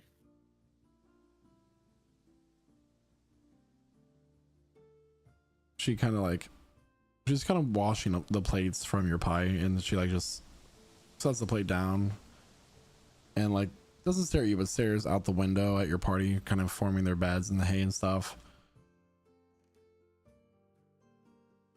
I remember there was a particular battle in which this magic caster succeeded in a ritual and unleashed a horde of undead upon a small village. Nothing notable to be on a map, and me and my companions fought them back. And it's not often in the tales of heroics you hear about the aftermath of a battle, the buildings that fall and crush a mother holding her child in front of you. You help your friends in battle. You keep them alive. You bring them back if you have to. I remember just earlier that day, there was a family, 3 children that we were staying with, and I took a liking to the children. I've always had a soft spot. Gave them candy from the general store. And while we were fighting the undead, their house was broken into by those creatures, and I found them in bloody heaps on the floor. I myself was injured. My party barely escaped with our lives. And I pleaded to my goddess to help. I did not have the strength. And she didn't come. I don't understand why. She had the ability to manifest in front of us at that time. It was before the edicts were in place. She had the ability to show up to give a miracle, and she didn't. These poor children who did nothing wrong, so simply in the wrong place at the wrong time at the hands of some crazed mage, and she did not help them. And since then I moved here. I've hung up my shield and spear. I found peace where I am now.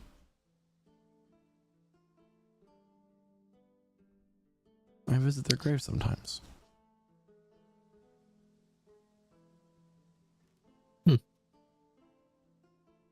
I found that in my short time with Torah that while the gods have all this power, they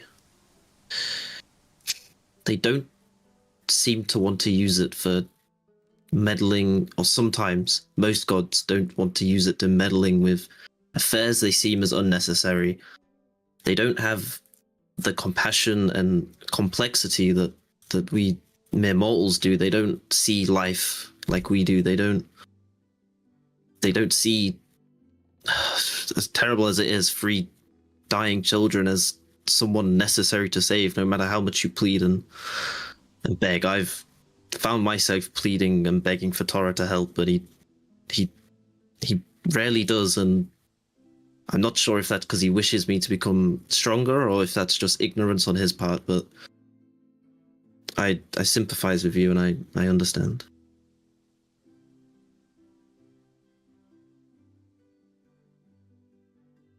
At this point, you did not realize it, but as you were like some of these words, you had fully completed whipping a meringue by hand, which is no easy feat to do. She just takes it from your hands and starts to place it on a already pre-baked pie. I hope you and your friends achieve what you're trying to do. I'm not sure it's the right way, but thank you. And she will go over to a cabinet and take a key from around a chain around her neck and unlock it. She'll come back and she will hand you 2 vials. And it's not anything much or special. I'm sorry I don't have a whole lot from my previous days, but this is holy water. Might prove useful to you one day. Thank you.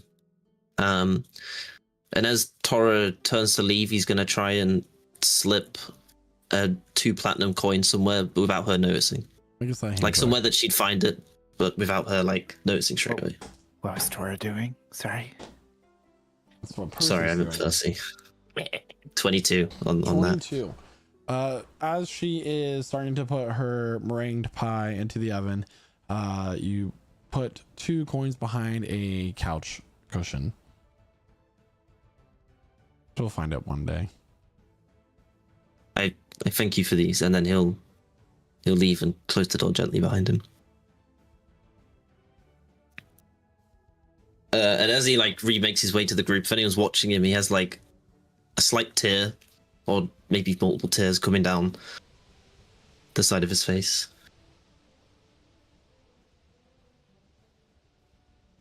Hey, everything okay? Yeah, I was just helping. Just helping in the kitchen, making some meringue. She's making a lovely pie in there. Maybe you should ask for some in the morning. Maybe she's willing to share. Oh, she gave me some holy water as well. I'm sure we'll find a good use for it.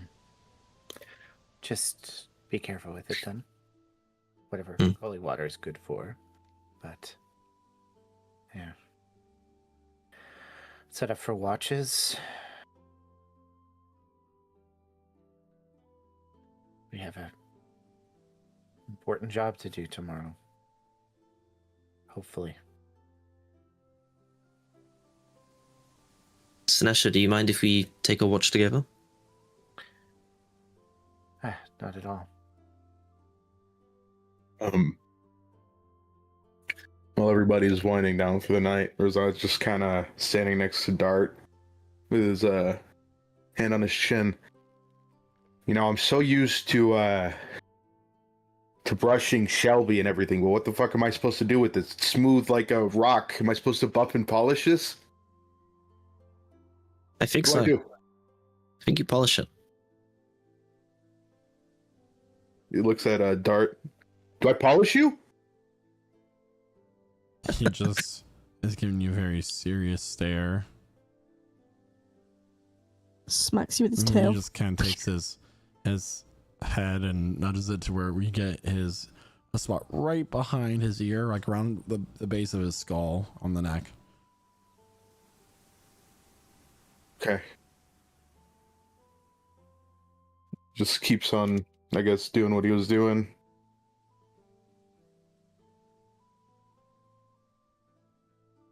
All right, so we'll do first watch will be Percy and Sinasha.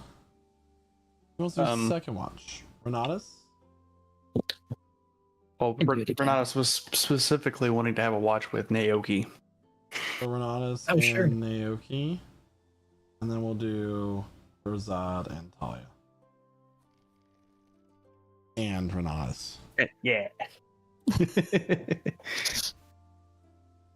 All right, so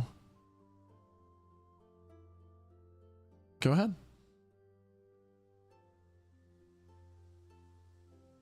I managed to speak to Tora for the first time in a while. It was Get anything useful? I'm not I don't think we can go through with this. I don't think we can take this. We can't we can't do it. I asked him what will happen, and the grass started to burn and was quickly put out. I'm not sure what it means, but I think There will be some pain. At the least. We may start a fire, but it may quickly be put out. Is the metaphor that subtle, that simple, or is it just we are setting this place ablaze? I feel like it's setting this place ablaze. I don't like they might recover from it, but I feel like the damage is once it's done though. It's like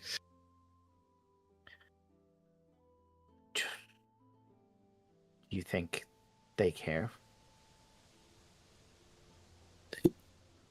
who the gods? Do they care? Talking about the gods. She kind of looks across the sleeping, or in Renatus's case, T-posing kind of idle animation he goes through. Whatever it is. Do you think they paid a dear price for this? And I got looped into this, and now you're looped into this. And the question is, are the people that you care about so important that you can sacrifice an entire kingdom's safety?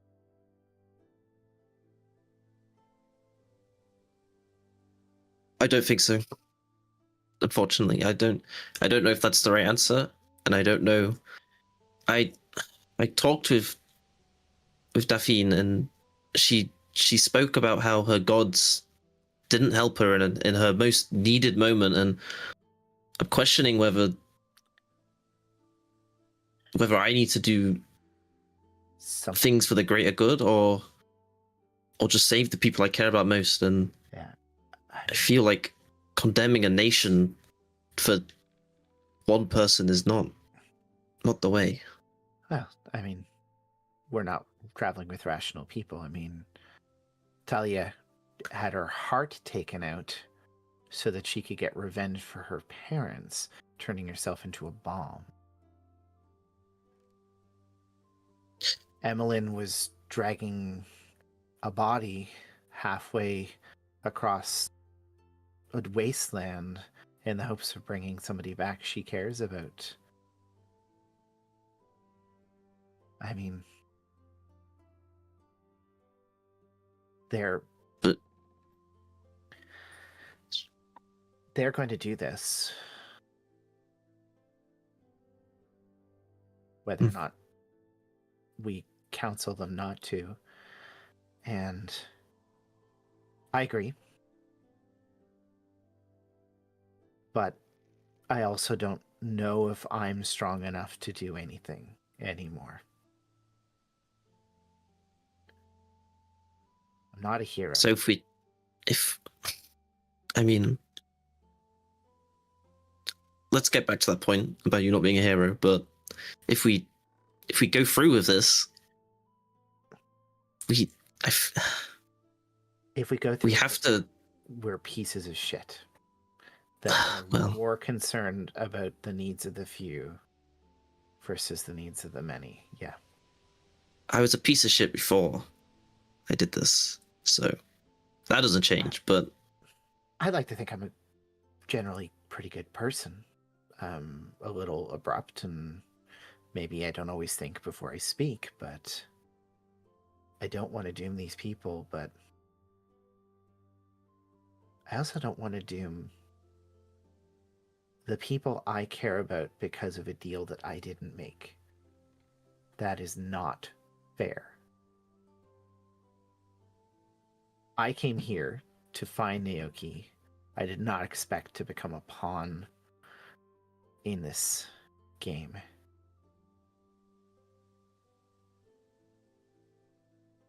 So maybe there's a way for us to accomplish this goal and minimize the damage. Or maybe there's a way that we can find a way to break this deal and not have to pay the price.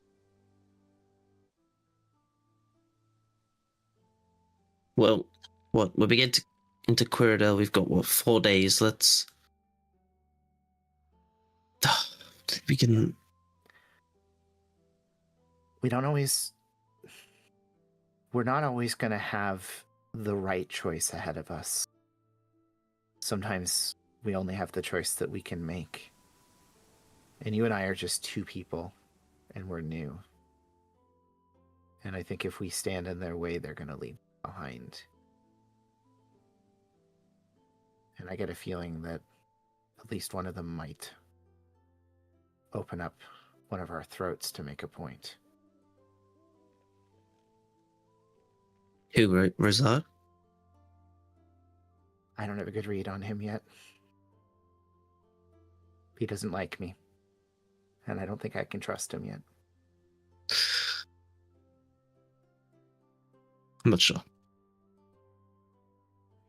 I've spoke with him a bit, and he seems more like the hard exterior shove people away type, you know? Seems alright. He's from the slums. You can never tell what they're going to do. I mean, I don't think you... I'm not sure you can... Just because where someone's from doesn't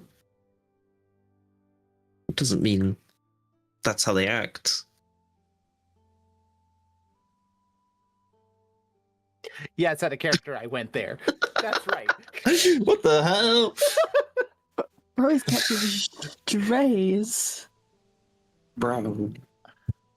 I just don't know.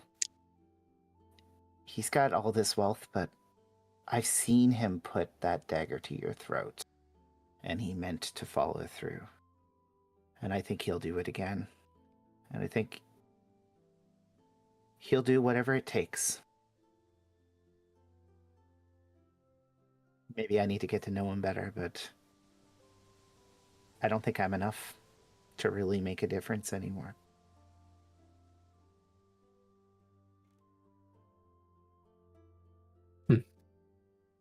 Let's let's rest. Let's think about it.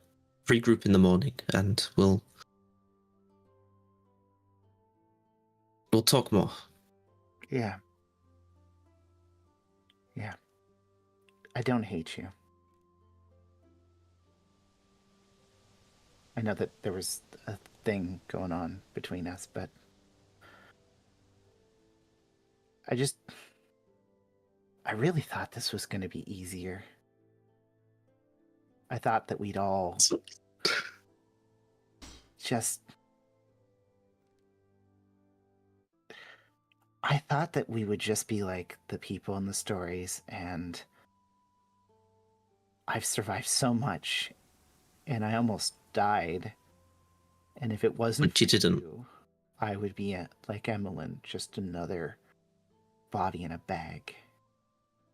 But we're gonna bring Emmeline back, so you wouldn't if the places would switch, we'd do the exact same for you. I don't know. I think Emmeline's different. I think they do a lot more for her than they would do for us.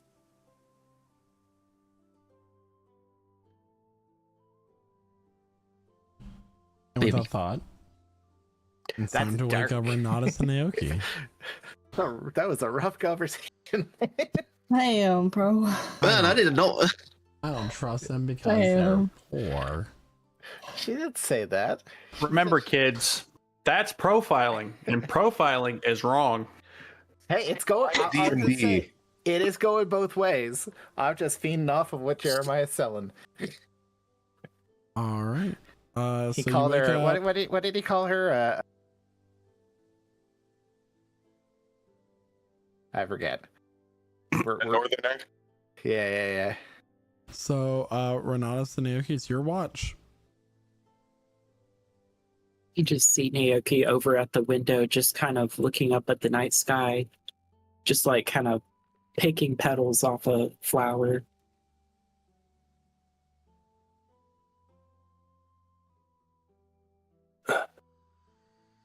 Naoki, Hello. I Emmeline. wasn't expecting you. Okay. Emmeline had said something about that you were pretty good at interpreting dreams. Yeah, still learning, but I think I can do it for you. Well, I don't know if you know, but I don't ever truly sleep. It's more I go into more of a meditation state, I see. meditative state. But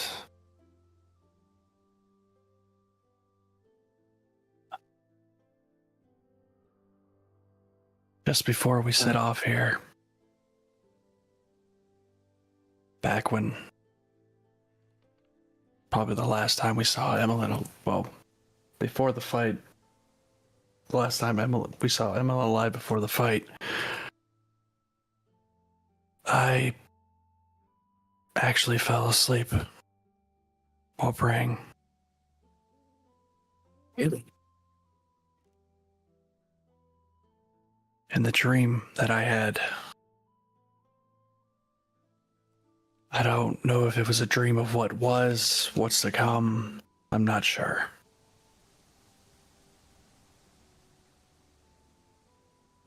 What was it about? And he'll describe the dream to Naoki. Oh. I'll just read it out since it's a lot to try to say in his voice.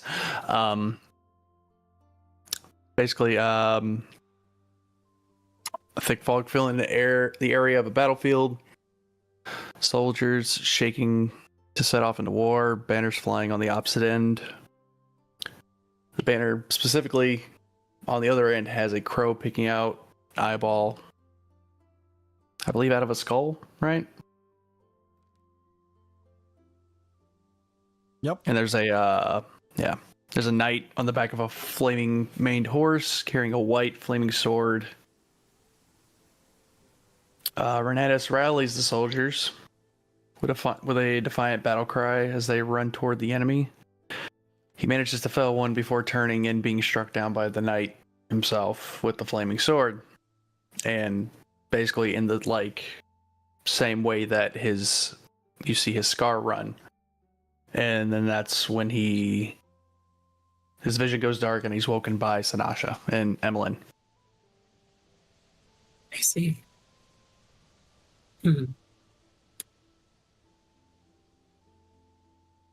How did you feel when you woke up?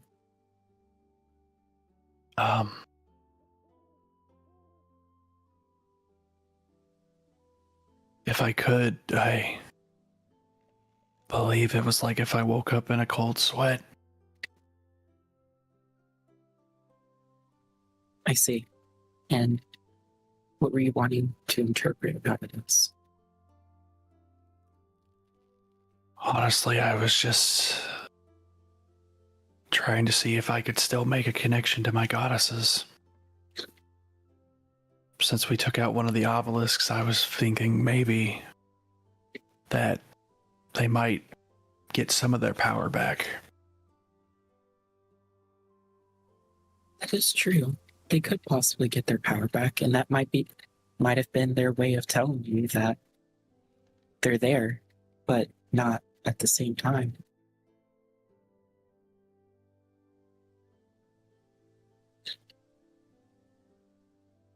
Dreams are like water. They're ever changing. They can always change their meanings at the slightest hint of somebody dipping their finger in ripples. Rippling the effects, changing the outcomes.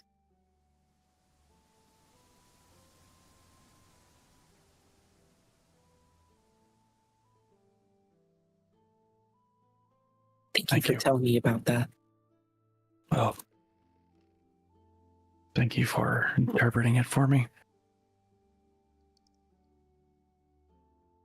He does a little curtsy and then gives them a hug. He kind of just stands there because he doesn't know what to do. Emotions. He does one of those little kind of.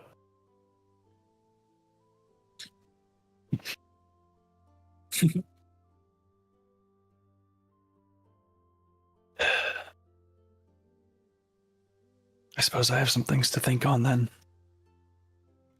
Mm-hmm. And I'll try to see if I can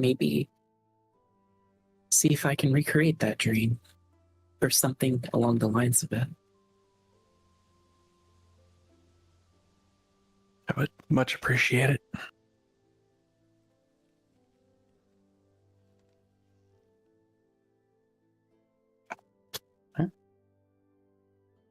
And soon enough, it's time to wake up Rosad and Talia. And that is where we're going to take our mid-session break. First of all, I want to thank that in case you were lost in the amazing roleplay that we just had between some of our players. We have had some amazing sub gifting going on in the Twitch chat. So I want to say personally, thank you so much for all the gifted subs, everybody. Technically there is a goal that if we get to 50 concurrent subs at one time, I have to do a maid outfit stream, which I didn't think ever would happen. So I'm not saying cool it, but I don't have a maid outfit. level 6 hype train. Let's go. Level 6 hype train, absolutely insane. So thank you so much for all the gifters. It is so great to see that. And that one boy, by the way, thank you so much. It's good seeing you again. He has Prime. You could just keep subbing and he'll get in like a day. He'll get the maid outfit really fast. Anyway, we're gonna take a mid-session break here as we need some time to kind of refresh ourselves, get some snacks if we feel like it, get some more drinks in our cup. And if you're just now joining us, which so many of you are, if you're just not joining us, wow, I'm just so blown away by this subtrain. And if you want to see what happened before this subtrain, because there was some wonderful play happening earlier in the session, drama and pie. and dragons. It's Dungeons and Dragons, but if you want to catch up on where we were before this wonderful moment, we put our live stream up on all of the podcast networks so you can hear our delightful voices if you're just listening to us. If you want to watch the stream from the start and actually see our delightful faces, at least some of our delightful faces, not me as much, but self-deprecating, you can watch the live play that gets re-released on Mondays on YouTube. And if you want to watch us live from the start, we do this at 8 p.m. Eastern time on lichsouls.ttv on Twitch. We also like to do it on the YouTube's live as well as TikTok. And you want to see us do things other than Dungeons and Dragons? We do Dead by Daylight with Lich Souls, who's our dungeon master, leading that, and community game night and other fun games. So come play with us. Come play with us, viewers, forever and ever. Thank you so much, everybody. We'll be back here momentarily. And once again, thank you so much for the subs. And we hope to see you back after this mid-session break. Enjoy these goofy little videos we made for you.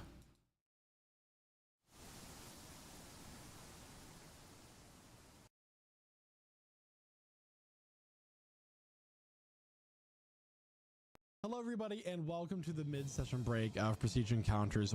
Us players take this time to refresh ourselves and get a few more snacks, refill our drinks in order to bring you a more exciting adventure. We would like to take this time to let you know about a few things that goes beyond our Dungeons and Dragons campaign. First and foremost, we have a Discord server at lichsouls.com/Discord that you can join and then play a wide assortment of games with us like Dead by Daylight, Sea of Thieves, first-person shooters, and more. The games we play together change as time goes on and new games are released, and you can join our Discord for more up-to-date information. You can even join us every Tuesday for our community game nights. If you have Amazon Prime, you can subscribe once a month to one channel of your choice for free. Here at Lich Souls Gaming, we have streams that go beyond Dungeons and Dragons. Throughout the week, you can catch me live playing an assortment of games and even use your channel points that you earn during the streams in order to affect what happens in the stream itself. We have over 20 static and animated emotes that our subscribers get to use in our channel and other channels as well. So hit that subscribe button and join all the fun. Well, my cup of players tears is running dry, so I'm going to let our other cast members tell you about our amazing sponsors for the rest of the stream. Hi there viewers, I'm Josh from Prestige Encounters, and I heard you wanted the best looking maps out of all your friends. Well, do I have you covered with Arkenforge, the best map making tool for all your TTRPGs. There are many different asset packs which can be used within Arkenforge, but if none of these tickle your fancy, then import your own and create anything your heart desires. When building those maps, you don't want to forget about these features such as built-in animation and music plugins to make your maps feel alive at every moment, touchscreen support with Fog of War which allows in-person play, and a dynamic lighting system to make even your nighttime maps look their best. Making maps has never been easier, but now I hear what you're saying. I don't like subscription fees, and that's okay. Neither do I. Arkenforge is luckily only a single time purchase, and we can help you out even more if you use code LICHSOULS at checkout. That's right folks, if you want the best maps around, use Arkenforge, and don't forget to use our code LICHSOULS at checkout.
Prestige Tales. Oh, hello. I didn't see you come in there. Welcome to another episode of Prestige Tales. Tonight, we tell the tale of the dungeon master who could. Once upon a time, there was a story of a dungeon master trying to weave a grand tale of heroes and monsters. While the prose was mighty, something was missing. Combat in its most epic form must come with epic music. Knowing that this was lacking, one day the dungeon master tried to create music of their own. Let's see what happened.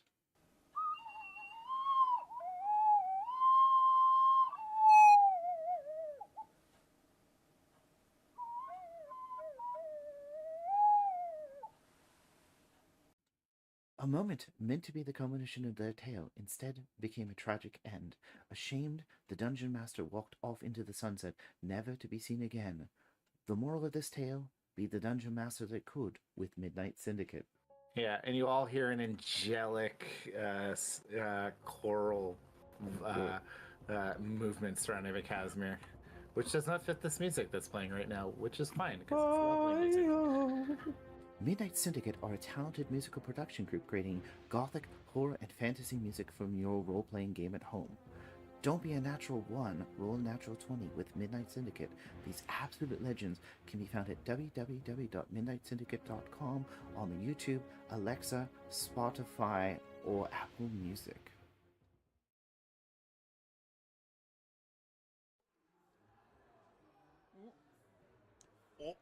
Oh, hey there, bud. Didn't see you there. Glad you could stop on by during your mid-session break there.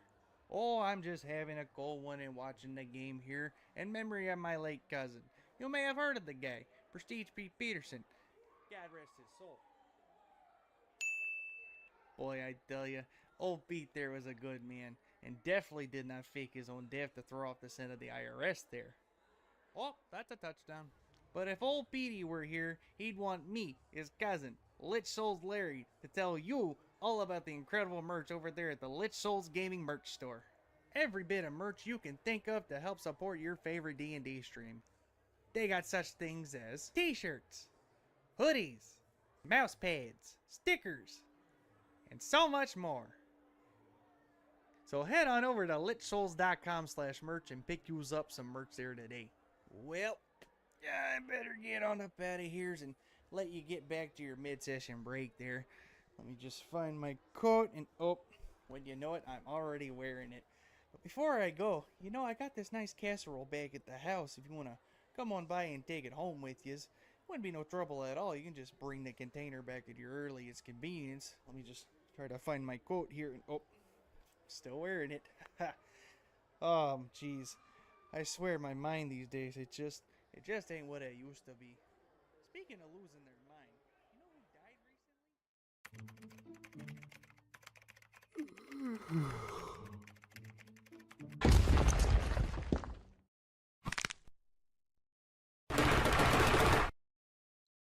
Did you just yawn? Yes. Tell me, son, what have you been drinking to keep yourself hydrated and energized? Generic coffee brand? Fool! You should be drinking Rogue Energy. What's Rogue Energy? Well, I'm glad you asked. Rogue Energy is an energy drink made by gamers for gamers. It is made to be the ultimate gaming energy drink with 0 fillers, 0 added sugars, plenty of essential vitamins, and oh so low calories. You can be supremely energized and or hydrated without the monstrous macros of the competitors. Not to mention the wide array of delicious flavors that Rogue Energy and Hydration come in. That includes both the powder formula and canned energy drinks. And get this, Lich Souls Gaming knows that our viewers are hard-working and hard-gaming individuals that need that energy throughout the day. So you can use code LichSouls at checkout for a discount off your order of Rogue Energy. And how do you feel, young gamer? I feel great! Rogue Energy has been a complete game changer, and my order also came with this convenient shaker. You've really shown me some useful info, Mr. Rogue, sir. Now that is indeed what I love to hear.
So, everybody, if you are listening to my voice right now, we are still coming back from our break. We'll be back momentarily. However, I just want to admit that I never once thought in my life that I would be searching the internet to get a maid outfit to stream in it. And that day has arrived. We are doing a maid outfit stream at some point in the next month or so. So, congratulations, everybody. You did it. You did it, and there we go. We'll be back momentarily. See y'all real soon as we continue on our story.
And welcome back, everyone. So where we last left off, we were in the middle of our watch for the night, and it is Rosad and Talia's watch.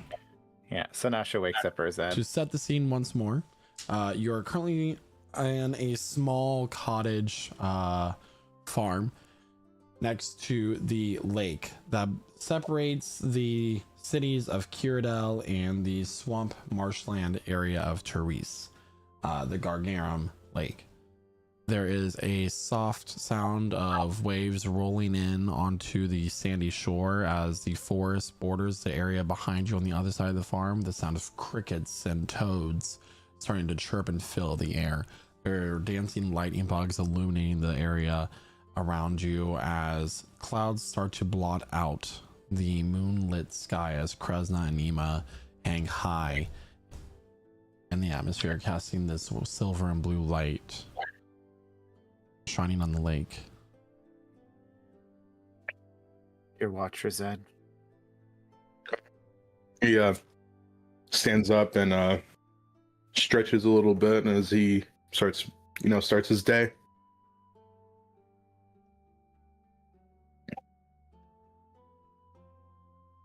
I think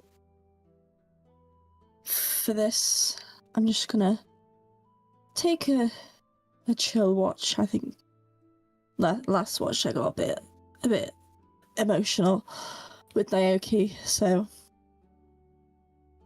I'm just gonna spend some time listening to the outdoors, making sure that Kevin and Evie sort of get to know each other.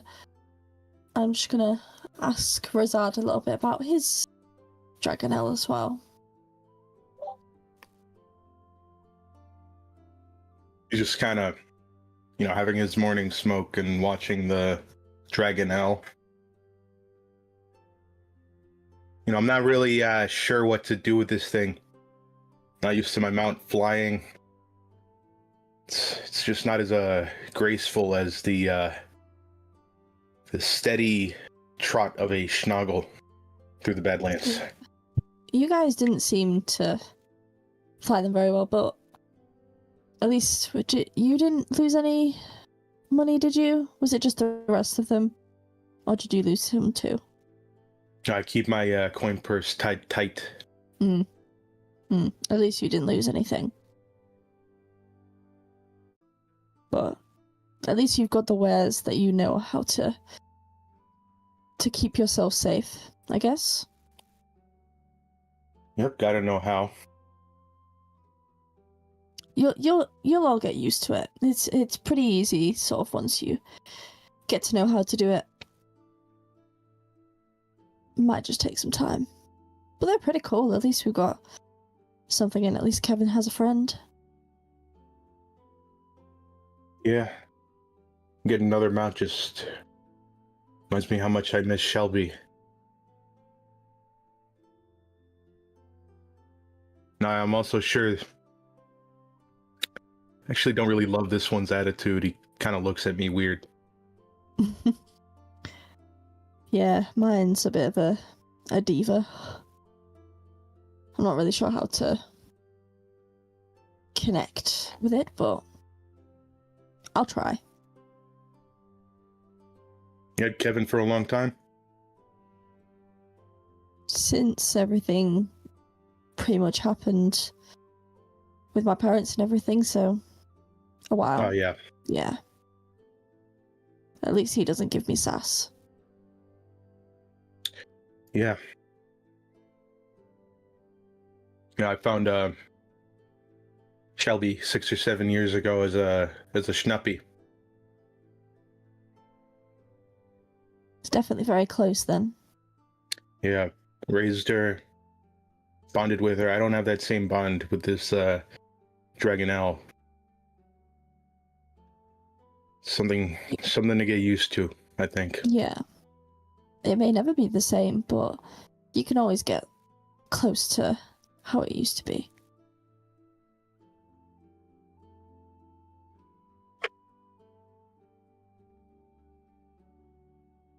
Spend some time just looking after both of Kevin and Evie, and just chilling out a little bit and listening to the sounds about everywhere.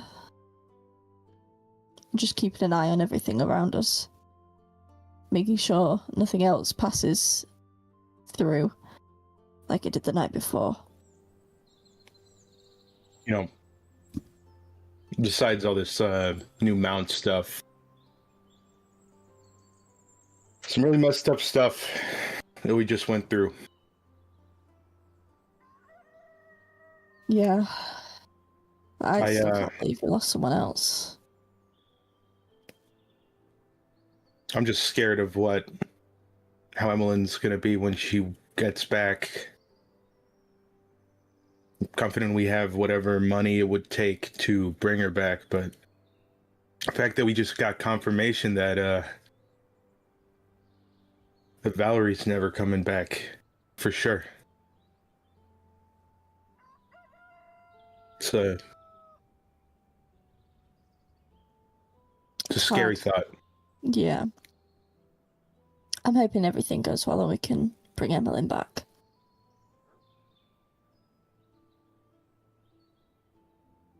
I mean, I'm hopeful, but I'm also thinking realistically.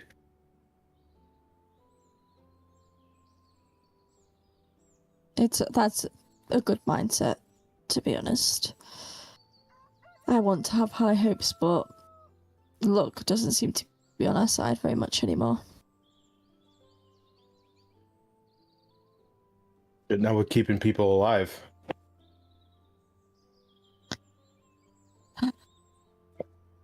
Definitely not. Definitely not.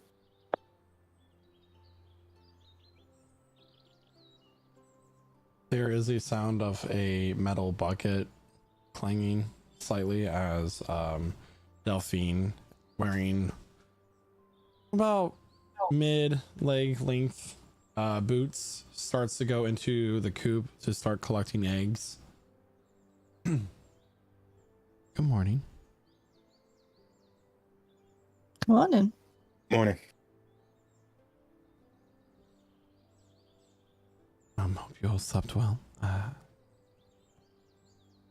Breakfast will be ready in about an hour. If you and your friends want to eat something before you go.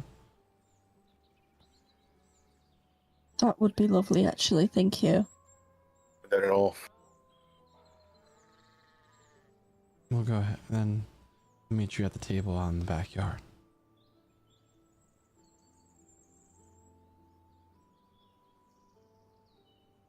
Yes.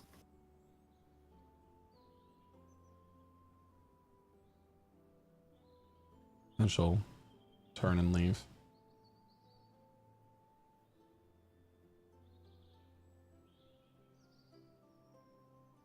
I guess it's time to wake everyone up and eat before we go. Yep. I'm gonna go over and start waking people up. Rise. Anasha once again wakes up gasping for air.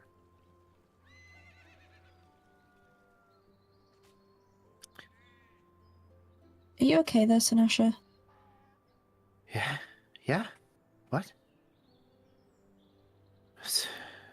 Something wrong? You seem to wake up like gasping for air. It's a bit strange. Are you sure nothing's going on? Just bad dream. Think. Sorry. Smells like breakfast.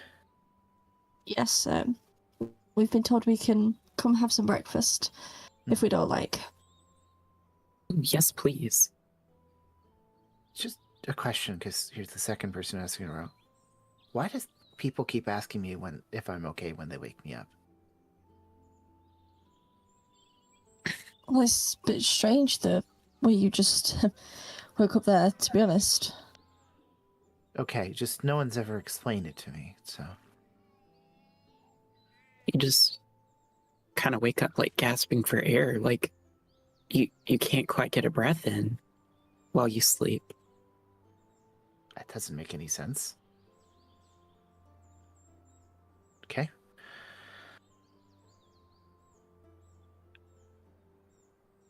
I don't know. Okay.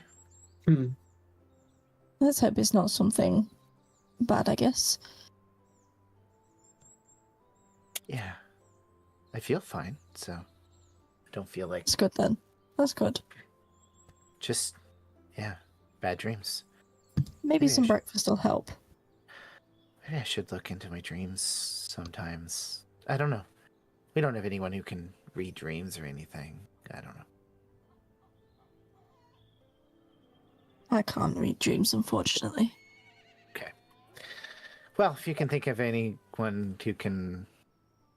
Naoki, Seems do you have Naoki can. I Yeah, think. I can read dreams. He just stands there waving. Hello. If I've said it once this stream, I'll say it again. Anyone but the fucking druid, apparently. Oh, you're that kind of druid. I'm a dream walker. Okay. We'll put a pin in that and have breakfast, I think. Okay. It's not something you can just, like, I'm assuming I have to be dreaming for you to do it? Not necessarily. I kind of just need a description. What if you don't remember your dreams? Oh. Then I might actually have to tap into your dreams. Okay. Well, we have more important things to worry about than whatever that is. I'll do it next time we sleep. Okay. Just don't put yourself in a position where it might impact us bringing back Emmeline. Mm-hmm.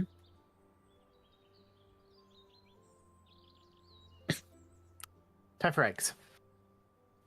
So as you walk Eggs. around to the other side of the cottage, she has a longer table made of wood, beautifully carved, that is sitting underneath this willow tree. The willow tree has these different bottles kind of woven in with the branches, and as the rising sun catches the light, kind of casts these twinkling lights of a variety of colors across the area that shadows this tree. She has a couple pitchers of freshly squeezed juice, and the main dish available to you is essentially a quiche, a baked like egg thing with mushrooms and peppers, and there's a little bit of cheese sprinkled on top, all local and fresh from her own homestead. Just kind of wiping her hands on an apron. I also made some biscuits, and I have some spread here as well. Miss Brad. I'm sorry? Oh, you said spread, just kind of a... Apple kind? fairy rose. Fairy rose. Do you happen to have any spare fairy rose? I have some in the garden. Actually, maybe it's pixie rose. Yeah, Do we need pixie rose or fairy rose? I thought we needed fairy pixie rose. Okay, we need pixie rose. Pixie Rose. Any chance you could spare some? Our friend has a condition that requires. My fairy heart rose needs for- it.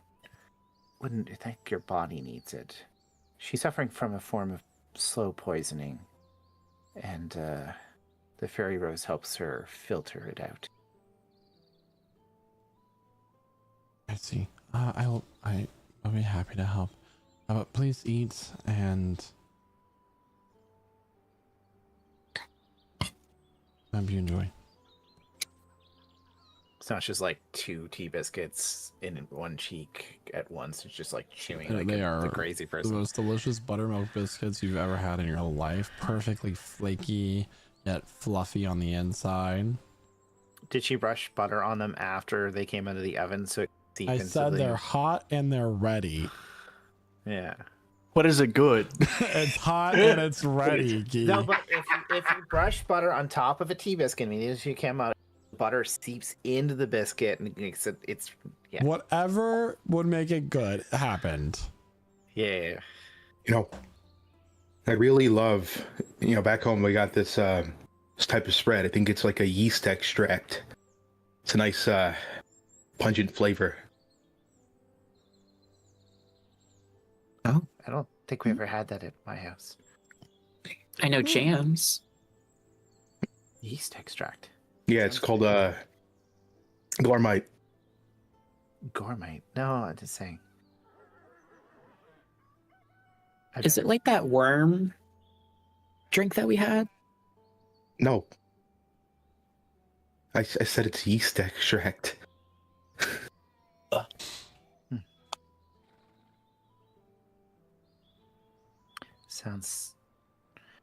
Sounds very. Is that a southern thing? No. Okay. I've just never heard of it. So Delphine will return. She will give you a vial of crushed petals. And she'll sit down and she'll start to serve herself as well. So where are you heading next? We're seeking someone in Therese who has the ability to cast more powerful resurrection magics than most. For a price, they said. Always comes with a price, doesn't it?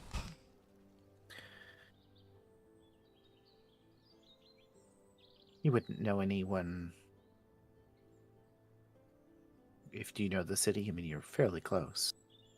There's no particularly sacred or holy followers in Teresa I'm aware of that can go beyond simple revivify. Might be somebody in the marsh close to the city.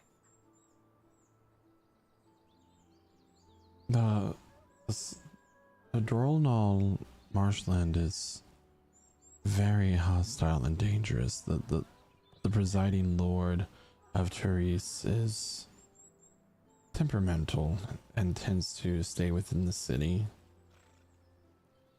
If you have to venture through the marshlands, and you will have to venture through the marshlands if you wish to travel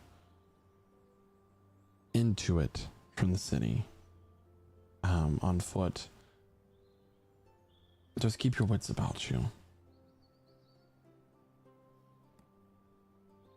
Well, this party has wits to spare.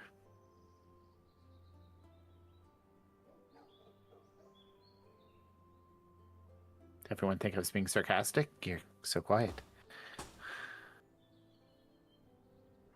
I wasn't sure how to take comment, to be honest, so We got this. Yeah, we're fine. we're got fine. this. We're a strong team.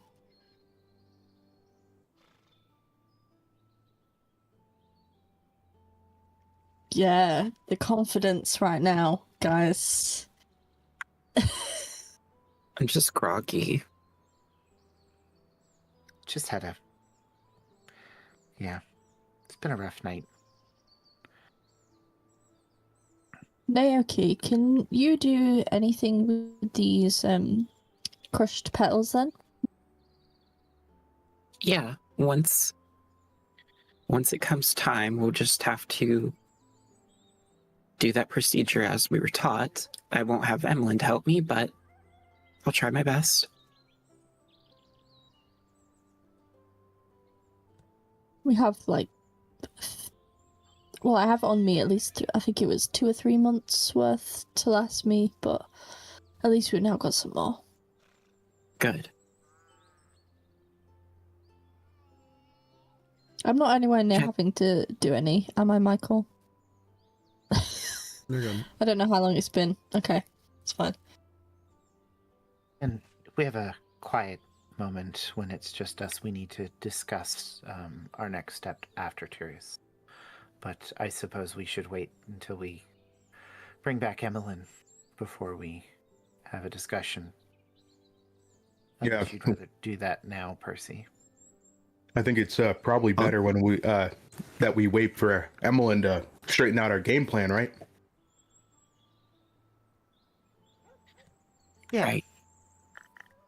Need the smartest person in the room back.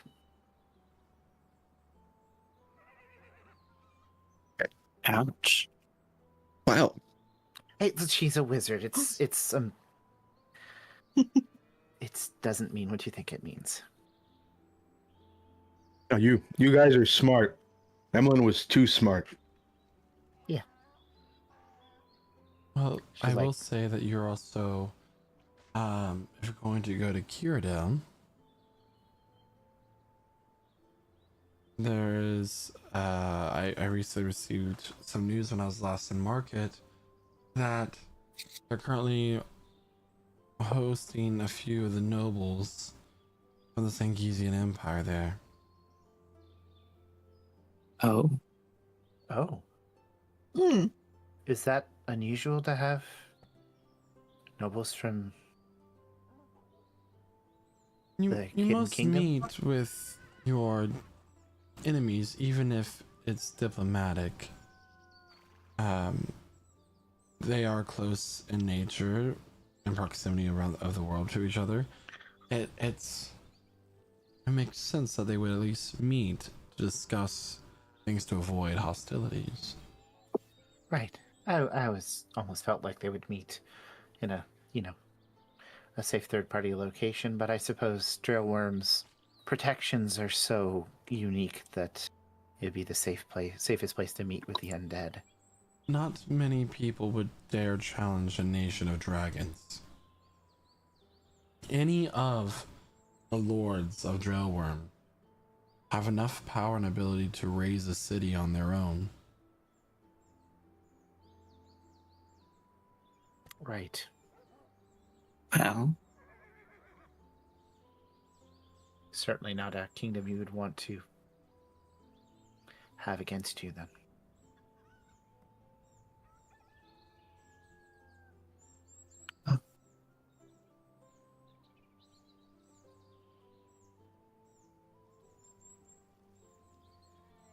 These biscuits are delightful. Is there enough for me to take on the road with me? Or is that a I bit too have much to ask? already packed you some snacks for the road. Oh, brilliant. thank you.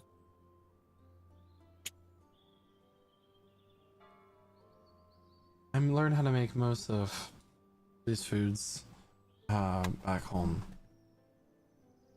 A lot of the things we did was from farm to table. Oh, nice. Where are you from? It's far away from here. A nation that all my life was at war with its neighbors, forced into battle. I'm from Dolinglad. Oh, I'm glad. Oh. I think I heard mention of that in a footnote in one of the books I read, but I don't think the Seekers ever really... Was one of them from Dolinglad? I'm not sure. I don't know who they are. Oh, they're the ones who brought down the Tower of Allura. Hmm. Tears of Tumas magic. She'll take a look up into the sky. Well, sun's rising. I have chores I have to do. Well, thank you so very much for everything, and thank you for these petals. They're literally gonna keep me from dying, so I feel as though I'm forever in your debt. Thank you very much. Thank you. See you for your there. hospitality. Thank you. Thanks.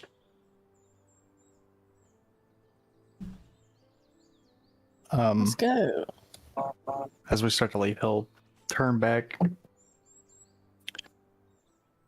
You said tall and glad, right? Yes. Tell me, does a symbol of a crow picking out the eye of a skull, does that ring any bells to you?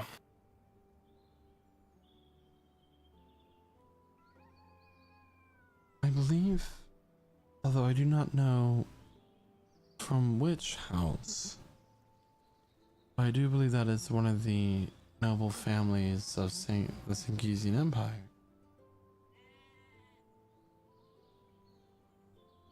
Easy.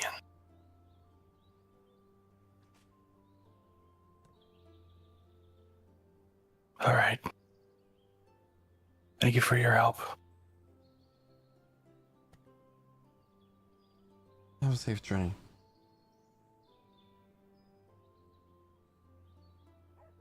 I'll just So- nod. So Get back give with a the ghost. smile, and smile that makes you feel safe. And we all stab her at once. Take all of her stuff. Whoa. Oh, Whoa. that took a turn. No, no. You are What on a one twist. today. No one does that. That was just me joking. Okay, well, we don't have time to waste. Is it dragon saddle flying up. time? Yeah, unless you all want to go to the beach. I know you were considering it. Percy specifically looks like he wants to go really bad. I think helping Emily is more important right now. I agree. Yep. No beach for us. No.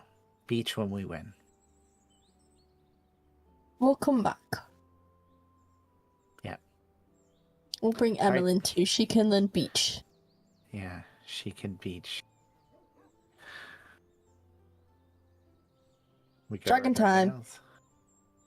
Do we have to do an animal handling check again? Yes. Or are we Oh, okay God. now? You do not have to do an animal handling check again. Oh, You mount your dragonels and you take off towards the skies. And you begin to Woo! fly over the Gargarum River. How high would you all like to fly? Is it Ooh. advised to fly high or to fly low?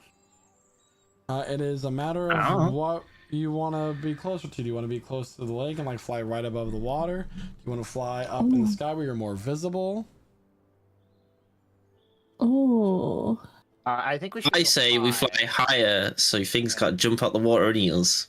Yeah, like a giant octopus or. So no Yeah. scenic water slide. No, you can do that, Talia, but Percy's going up. we do like air show formation though. We're all. What if we fly not low enough to clog our wings with water, but also not high enough to melt the wax that holds our feathers onto our wings? That's a good bet. I like. that's good. It's a good reference.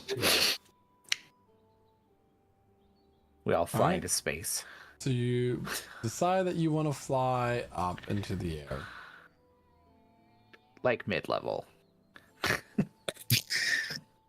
Thank you so much. I mean, okay. technically, we're flying through the air at any level that we're flying. So We're flying higher above the lake because we don't want to be too close to it. Right.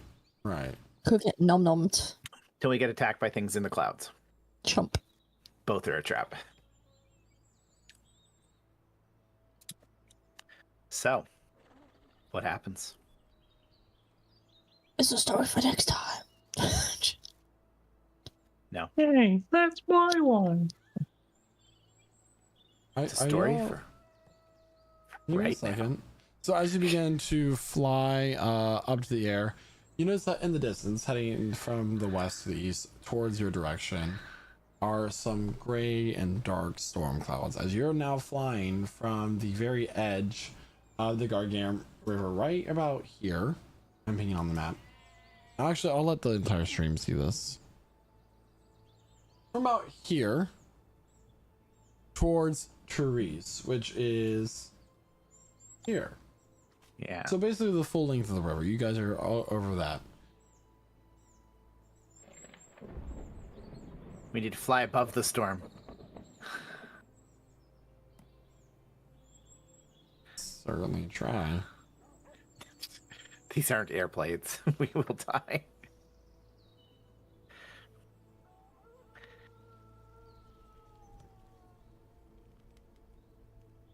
And those farm animals are persistent. Really are. I need you to leave me alone. This is a I'm hint to turn them off. Doing my best. There we go. Yeah, Snippy actually had grabbed a bunch of farm animals and just biting their heads off and throwing the bodies into the water. And as you're flying through the air, you find yourself caught into a downpour of rain. As it's pelting you at the speed that you're going, it stings your face. Lightning flashes followed by thunder shortly after. You feel the hairs on your arms and on the back of your neck begin to raise as electricity fills the atmosphere around you. Oh, I'm gonna be blown up.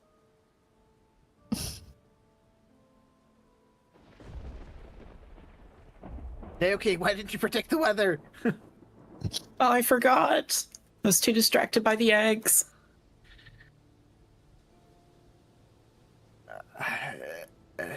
Talia, what should we do? I'm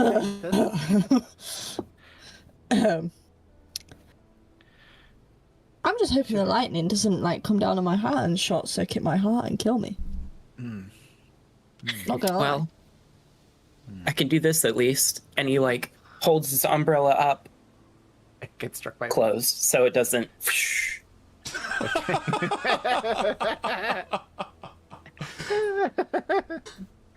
I get a It uses perception all check lightning. from someone? I'll do it. Or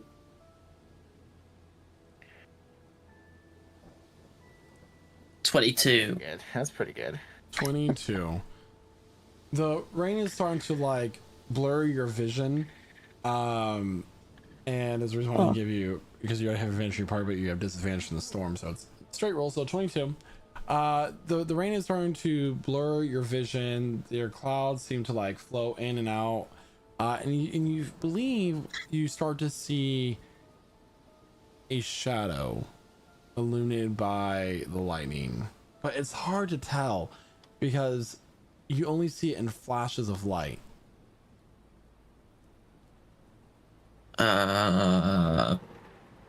Percy's just gonna start like with his one good hand doing like this kind of sign. They'll get what I mean. What does that No. mean? Genuinely, what? You're not holding onto your reins. What are you doing? I think he's saying fly faster. What the fuck? Okay. Razad, can you do that thing? What? The thing? The brain thing? He's gonna create a link. What are you saying? Can you connect Percy and a couple of us so we can communicate? Because I can't. He's doing things, and I don't know what that means. You connect Percy and who else? I can do up to my proficiency bonus, so I'll do Talia because she's the best at riding her dragon, I guess. Yes. What's up, Percy? There's something in the storm. Danger. Oh, so Sure. that's what those hand signal was for then. I wasn't sure you'd be able to hear me. That I was feel like it was very quite obvious. It wasn't. Big mouth, flying fast. What? It makes the perfect lake sense. was This gonna is be a problem. So Guys. It's gonna last for 8 hours, by the way. Talia. Where are we going? Raids. There's something here. I don't think I can even see. What lives in a storm? We should go down, you think? Danger and up high? We could maybe try, but Okay. Does Percy know of any creatures that live in storms or get followed by storms? Make a nature check. Okie dokie. can I help? Yeah. So with advantage. Oh, heck. Yeah. Yes, sir. Who is hear all them linked talk. telepathically? And Percy. Oh, Okay. I rolled it twice, but it's a 20. It's a 20. So as you think about this, what you're thinking of, most likely there are elemental creatures or something from the elemental planes that can be in strong storms. We ever catch a break? Okay. Well, at least we won't have the lightning hitting us. I'll relay that to the I group. feel like Naoki's trying to say something, but I can't quite hear him. I have control over the storm. Okay, but we think it's an elemental. Well, still. And as you're pondering on what this threat could possibly be, a number of spinning, swirling cyclones start to hurtle themselves towards the party as they fly on their dragonelles. Of course. And what happens Okay. next will No, be a we story. need to- Yep, there it is. for another time. There it is. No. You do this every time. So everybody, thank you so much for tuning into tonight's stream of Procedure Counters, and thank you so much to all the people who gifted subs this September, making it the best September yet and to date for our channel. I would like to thank all of our role players for being part of tonight's session. We're gonna go ahead and start off with Rosad. Session, everybody. Wonderful session. We all got new mounts that we are definitely never gonna lose or anything like that. We're just gonna fly around with them forever.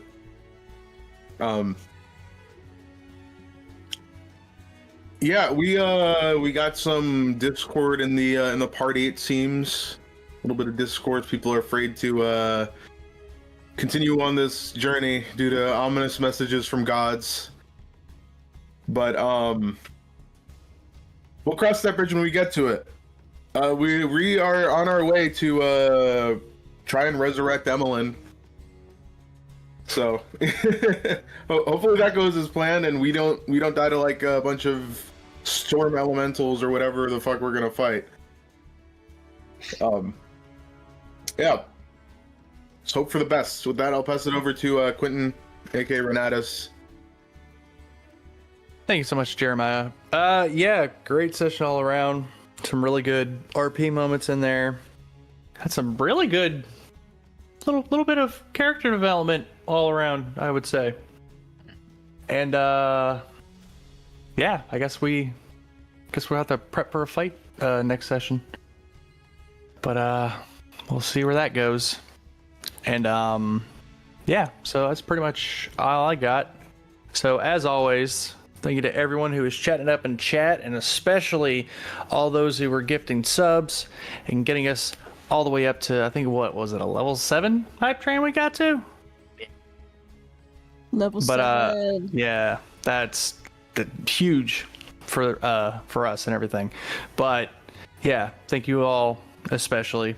And of course, thank you to our wonderful role players for bringing this amazing story to life. And speaking of amazing stories, thank you to our wonderful DM Michael for putting together such an amazing story for us to bring to life here each and every week that we can. And that's pretty much all I got. So with that, I will pass it on to Guy, who's playing Sanasha. Yeah, it was a fun session. Lots of good contributions from everyone, getting to see a little from characters that we probably haven't seen much from yet. Emmeline's play was a little stiff today. Her performance was a little lifeless. So those are kind of my issues there. But you know, she's a little bit dead during the long rest. You know, didn't quite work out. I kid. Tomatoes. But no, it was wonderful Guys, playing you with know everyone. he's ghost allergic to tomatoes. Don't throw them. Yeah, tomatoes, what they are. But yeah, it was a wonderful session. Really nice to see the emotion and somebody successfully talking to their gods. And us having some potential discord, as was pointed out by Jeremiah, but maybe they're not all set on this path. But like we said at the end of the session, that's a story for another day. I'm going to pass it on to Percival, who plays Josh. Yep, that's how that works. No, really good fun session today. I like being able to customize my dragon to wherever I want him to be. And he's a beautiful, beautiful boy. Who's definitely not going to die next session in this mist. That's not going to happen because I won't let it happen. I'll heal only the dragon and no one else. So that's my plan. No, but good fun session. Good RP moments. Oh boy. As I feel like Percy has got to know Rosard a bit, and now, you know, Rosard's being bad by Sinasha. He's in a little bit of a pickle that he didn't think he was going to find himself in, but no. We'll see what happens, I guess. But with that, he could be the bridge that fixes the problems. Wow. Wouldn't that be something? But no, I'll pass it on to Chloe, who plays Dead Emmeline, I guess. You know, Guy said that my performance was a little dead tonight, but I would have to argue that I felt like a bit of a ghost to everyone. I was being looked through the whole time, invisible perhaps. So, you know, we have our gripes.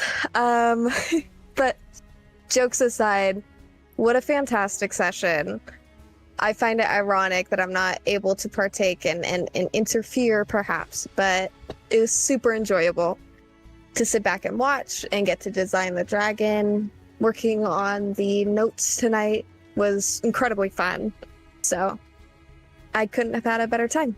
And that's really all I have to say. So thank you guys. Thank you to the chatters. Thank you to the donators. Epic stream tonight. Looking forward to the maid costume stream.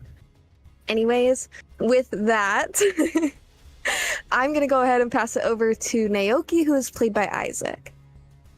Hi. It was a really fun session. We got to do a lot of role playing, and it was like pretty good. We actually got to explore our characters. I feel like we learned a lot about our characters, which usually isn't like done a lot. I'm kind of running on fumes because I don't know if you can tell, I'm sick. But it was a great session, and I'm gonna pass it over to Michael. I'm gonna pass it back to Talia. Damn, that's crazy. Invisible. Anyway, My name. Cut him some slack. I guess I'm the ghost. Guess I'm the ghost now. See, I'd never thought I'd feel so strongly towards a D&D campaign. This is like the first ever one I've done, and I was nearly crying in this bro over a character. Oh my god. That's how attached we are to you, Chloe. But great session, to be honest. Now I have 2 dragons, and I was just the absolute best at being able to ride a dragon. You'll suck, by the way. But now I could eat my words and maybe even die in this weird cyclone thing. But we'll see. Kill us all. Yeah. I don't know. I could get blown up. And then I blow up even more. And then blow up everyone. You never know. You never know anything with these. at least we wouldn't have to worry about the world being taken over anymore. Because most of it would be gone. Yeah. We either save the world or it's not our problem anymore. Yeah. And with that, I will now pass it back to Michael. Thank you so much there, Megan, and thank you to all of our role players for being in tonight's session. You all did such a wonderful job. And I would like to thank once again our audience tonight. Claps for our audience. Woo! Yes. So thank you so much, everyone. We will see you here next week at 8 p.m. Eastern Standard Time here at twitch.tv/LichSouls for our next session of Procedure Encounters, as this is most likely the last stream of the week due to busy work schedules and so on and so forth. So we'll see you next time for our next live here on the channel. Can't wait as we play other games like Dead by Daylight, our community game night, which is becoming No Man's Sky, as we just completed Lich Mart and its amazing layout and everything. And we'll continue on from there. Until next time. Bye! Bye. Bye. Bye bye. Bye bye.